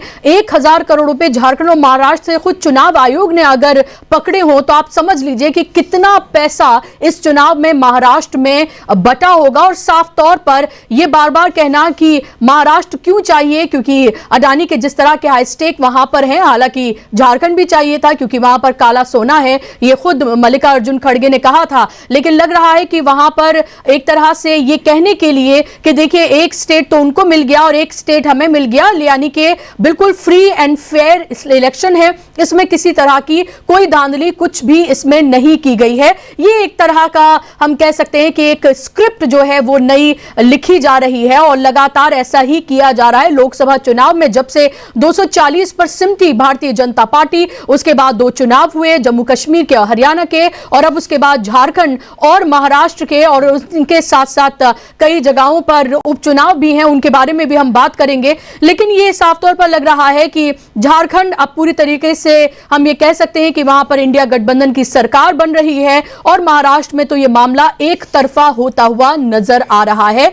बिल्कुल अब ये कहा जा सकता है क्लीन स्वीप है, ये हम कह सकते हैं, क्योंकि अगर पूरा का पूरा गठबंधन 52 पर सिमटता हुआ नजर आए, 52 जहां पर सिर्फ कांग्रेस के लिए कहा जा रहा था, क्योंकि कांग्रेस 101 पर लड़ी थी कि उसकी इतनी सीटें आ सकती हैं, और बीजेपी और कांग्रेस की टक्कर है कि कौन सिंगल लार्जेस्ट पार्टी बनेगा, क्योंकि यही 2 पार्टियां थी जो सबसे ज्यादा सीटों पर लड़ रही थी। और ये लग रहा, और ये भी कहा जा रहा था कि शरद पवार का सबसे बेहतरीन स्ट्राइक रेट होने जा रहा है, वो चाणक्य हैं, उन्हें सब कुछ महाराष्ट्र की सियासत, देश की सियासत की नब्ज बिल्कुल उनके हाथ में है, और वो सब कुछ उस तरह से समझते हैं। और ये अब ये संजय राउत ने ये ट्वीट किया है, लेकिन ये मराठी में है ये ट्वीट, और हम इसका ट्रांसलेशन आपको हम बताएंगे कि क्या कुछ उनकी तरफ से ये कहा गया है। उन्होंने कहा है कि बैलेट पेपर पर दोबारा चुनाव कराएं, महाराष्ट्र का नतीजा जनमत का वोट नहीं है, कोई ट्रिपल नहीं, ऐसा परिणाम लागू नहीं किया जा सकता। यानी कि सीधे तौर पर उन्होंने ये कहा है, इस पूरे चुनावी नतीजे पर सवाल उन्होंने उठा दिए हैं, ये जो आप संजय राउत का ट्वीट देख रहे हैं, और कहा है कि पूरा चुनाव बैलेट पेपर से कराया जाए। अब सवाल संजय राउत से भी पूछा जाना चाहिए कि अगर आपको ये लग रहा था, अगर आपको ये पता था कि ये चुनाव अगर ईवीएम से कराए जाएंगे तो नतीजा यही होगा, ऐसा ही कुछ होगा, तो फिर आपने जब चुनाव की तारीखों का ऐलान हुआ, उससे पहले, उसके बाद आपने क्यों नहीं फिर इस मामले को लेकर उस तरह से उठाया जिस तरह से आप तमाम मुद्दे और तमाम चीजें उठा रहे थे? ये तो सवाल बनता ही है। अब आप जब चुनाव के नतीजे अब सामने आ गए हैं, तो अब आप ये सवाल उठा रहे हैं, क्योंकि अब आप ये देखिए कि तमाम मुद्दों पर आप तमाम मुद्दे उठाइए, आप हर जमीन से जुड़े मुद्दों की बात आप करिए, आप चुनावी रैलियों से, आप इमोशनल मुद्दों से लेकर तमाम तरह से एक जनता से कनेक्ट करिए, लेकिन आखिर में नतीजा वही हो जो बीजेपी चाहती है, तो फिर आपकी सारी कारकर्दगियां, आपके तमाम वो चीजें जो आपने उठाई, वो सब बेमानी ही साबित हुई, बिल्कुल हरियाणा की तरह। और ये भी प्रशांत जी, ये भी बार बार ये कहा जा रहा था कि हरियाणा और महाराष्ट्र बिल्कुल अलग अलग हैं, डेमोग्राफिकली बिल्कुल अलग हैं, जो पॉलिटिकल सेंस है लोगों का वो बिल्कुल अलग है, वहाँ के मुद्दे बिल्कुल अलग हैं, जातीय समीकरण वहाँ पर अलग हैं, वहाँ इतने जोन में बटा हुआ है महाराष्ट्र, और हर जोन में लोग बिल्कुल अलग तरीके से वोट करते हैं। वहाँ पर 6 पार्टियां हैं, वहाँ सीधे मुकाबला कांग्रेस और बीजेपी का नहीं है, बहुत सारे फैक्टर्स यहाँ पर थे, लेकिन ये तो हरियाणा होता हुआ नजर आ रहा है। यही बात मैं कह रहा था कि अब आप मराठवाड़ा, विदर्भ, कोंकण, मुंबई, इसकी क्या अलग से एनालिसिस करेंगे आप? इसकी कोई अलग से एनालिसिस अब नहीं हो सकती। तो क्योंकि अब एक ऐसी लहर चली है, अब वो लहर अगर ये सीट का डिफरेंस है तो इसको लहर माना जाएगा, तो लहर तो दिखती है बुशरा जी। आपकी आवाज नहीं आ रही कि जो तमाम बड़े बड़े चैनल्स हैं जो कि हम ये कहते हैं कि एक पार्टी का ही वो पक्ष रखते हैं, वो लोग भी ऐसा कुछ कहते हुए नजर नहीं आ रहे थे। हर एक ने ये कहा कि ये कांटे की टक्कर है। हरियाणा में कहा कि कांग्रेस जीत रही है। सब आखिर ऐसा क्या हो जाता है कि हर कोई जब रिजल्ट आता है तो गलत साबित हो जाता है? ऐसा कौन सा जादू होता है जब लोग वोट करने के लिए जाते हैं? देखिए, मैं झारखंड की बात करता हूँ। झारखंड में क्या कहा हमने, आप पिछले मेरे वीडियो उठा के देख लीजिए। मैंने कहा कि झारखंड मुक्ति मोर्चा आदिवासी क्षेत्रों में अपनी बढ़त, अपना कब्जा बरकरार रखेगा। कांग्रेस अगर अपनी 15 सीटें बचा लेगी तो सरकार बन जाएगी। ये एग्जैक्टली हो रहा है वहां पे। तो जब झारखंड में ये हो रहा है तो ये मेरी एनालिसिस महाराष्ट्र के बारे में कैसे वो होगी।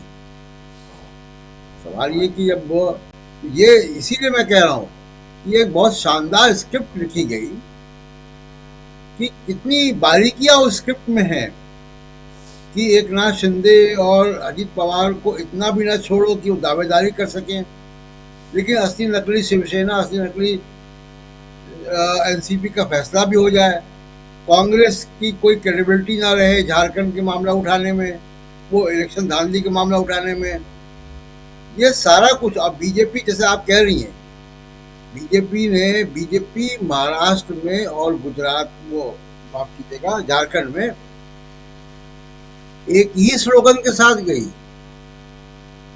एक ही मुद्दे के साथ गई, स्लोगन अलग अलग था। झारखंड में उन्होंने घुसपैठ का मामला उठाया, यहाँ पे बटेंगे तो कटेंगे उठाया, लेकिन मुद्दा तो वही है कि वो एक सांप्रदायिक ध्रुवीकरण करने की इरादे से दोनों जगह गई।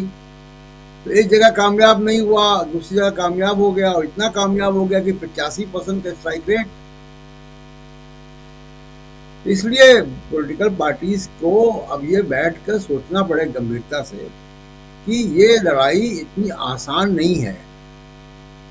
दुनिया भर में ऐसी लड़ाइयां हुई हैं दूसरा जी, और वो ऐसी शक्तियां जब सत्ता में आती है, इस तरीके कब्जा है। आप देखिए कि ये सरकार, अभी तक ये सरकार सुप्रीम कोर्ट के मुताबिक एकनाथ शिंदे की सरकार इलीगल सरकार है। इलीगल सरकार को कैसे चलने दिया गया? सुप्रीम कोर्ट ने कोई फैसला क्यों नहीं किया? कभी आपने सुना? मैंने तो 90 के दशक में सुप्रीम कोर्ट कवर किया, उसके पहले से मैं कॉलम लिखता रहा हूँ लीगल मैटर्स में। मैंने आज तक नहीं देखा कि कोई प्रधानमंत्री चीफ जस्टिस ऑफ इंडिया घर जाए, पूजा पाठ करे, आरतियां करे। तो ये जो हो रहा है असामान्य है। इसको एक्सेप्ट कर लेना कि नहीं, ये हो गया, होता रहता है। चंद्रचूड़ साहब भी एक इंसान है ना। वो आप देखिए कि चंद्रचूड़, डीवाई चंद्रचूड़, मैं विषय से अलग जा कर, लेकिन वो बड़े पर्सपेक्टिव में अगर आप देखेंगे तो आपको एक चीज दिखाई देगी। DY Chandrachud former chief justice of India के बेटे, खुद चीफ जस्टिस बनते हैं, ब्राइट जज, बुद्धिजीवी, लेकिन उसके बाद भी वो क्यों ऐसा कहने लगे कि उनको भगवान ने कहा कि क्या फैसला लिखोगे अयोध्या के मामले पे? ये बहुत असामान्य चीज है, इसको पढ़ना चाहिए, इसकी मैसेजिंग पढ़नी चाहिए कि कहाँ से ये बात आ रही है और ये कहाँ तक जाएगी। राजीव कुमार जो चीफ इलेक्शन कमिश्नर है, उनका कॉन्डक्ट क्या है? अब तक वो कैसे कॉन्डक्ट करती है? कल रात ही हम लोगों ने मैंने और राजीव जी ने एक बनाया है पॉडकास्ट, और उनके बारे में बताया किस तरीके से। केवल ईवीएम नहीं है, जिस बात पे इशारा उस पॉडकास्ट में किया गया वो मनी ट्रेल का मामला है, जो साबित होता है विनोद तावड़े जी के घर जो पैसा मिला, वो तो एक, जिसको मैं कहूंगा कि टिप ऑफ द आइसबर्ग है, और वो इंटरनल पॉलिटिक्स का नतीजा है कि उनको रेस से हटाना था मुख्यमंत्री पद के, वो एक अलग बहस है। लेकिन मनी ट्रेल तो केवल ईवीएम नहीं है। देखिए कई स्तर पर होता है कि विपक्ष को, दूसरी पार्टियों को जिसको नहीं जिताना, उनको लेवल प्ले फील्ड मत दो, ईडीआई सीबीआई इनकम टैक्स का इस्तेमाल करो, मीडिया का इस्तेमाल करो, उनके पैसे रोको, उनके हेलीकॉप्टर की तलाशी लो, वो सारी चीज़ों की जाती है। लेवल प्ले फील्ड नहीं बनाना भी घोटाला है। राजीव कुमार उसके प्रथम दृष्टया आरोपी हैं। प्राइमा फेसी केस बनता है उनके ऊपर कि वो लेवल प्ले फील्ड को डिस्टर्ब करते हैं, और इलेक्शन बिना लेवल प्ले फील्ड के नहीं होगा। अगर लेवल प्ले फील्ड के बगैर इलेक्शन हो रहा है तो इसका मतलब है कि एक आपका जो रेफरी है वो 12वें प्लेयर की तरह एक टीम के साथ है।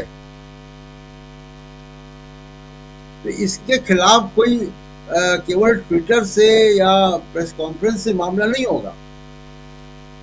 आप सब बड़े बड़े संगठन हैं, पॉलिटिकल पार्टीज हैं, आपको जन आंदोलन का रास्ता अपनाना पड़ेगा, क्योंकि अगर जनता का वोट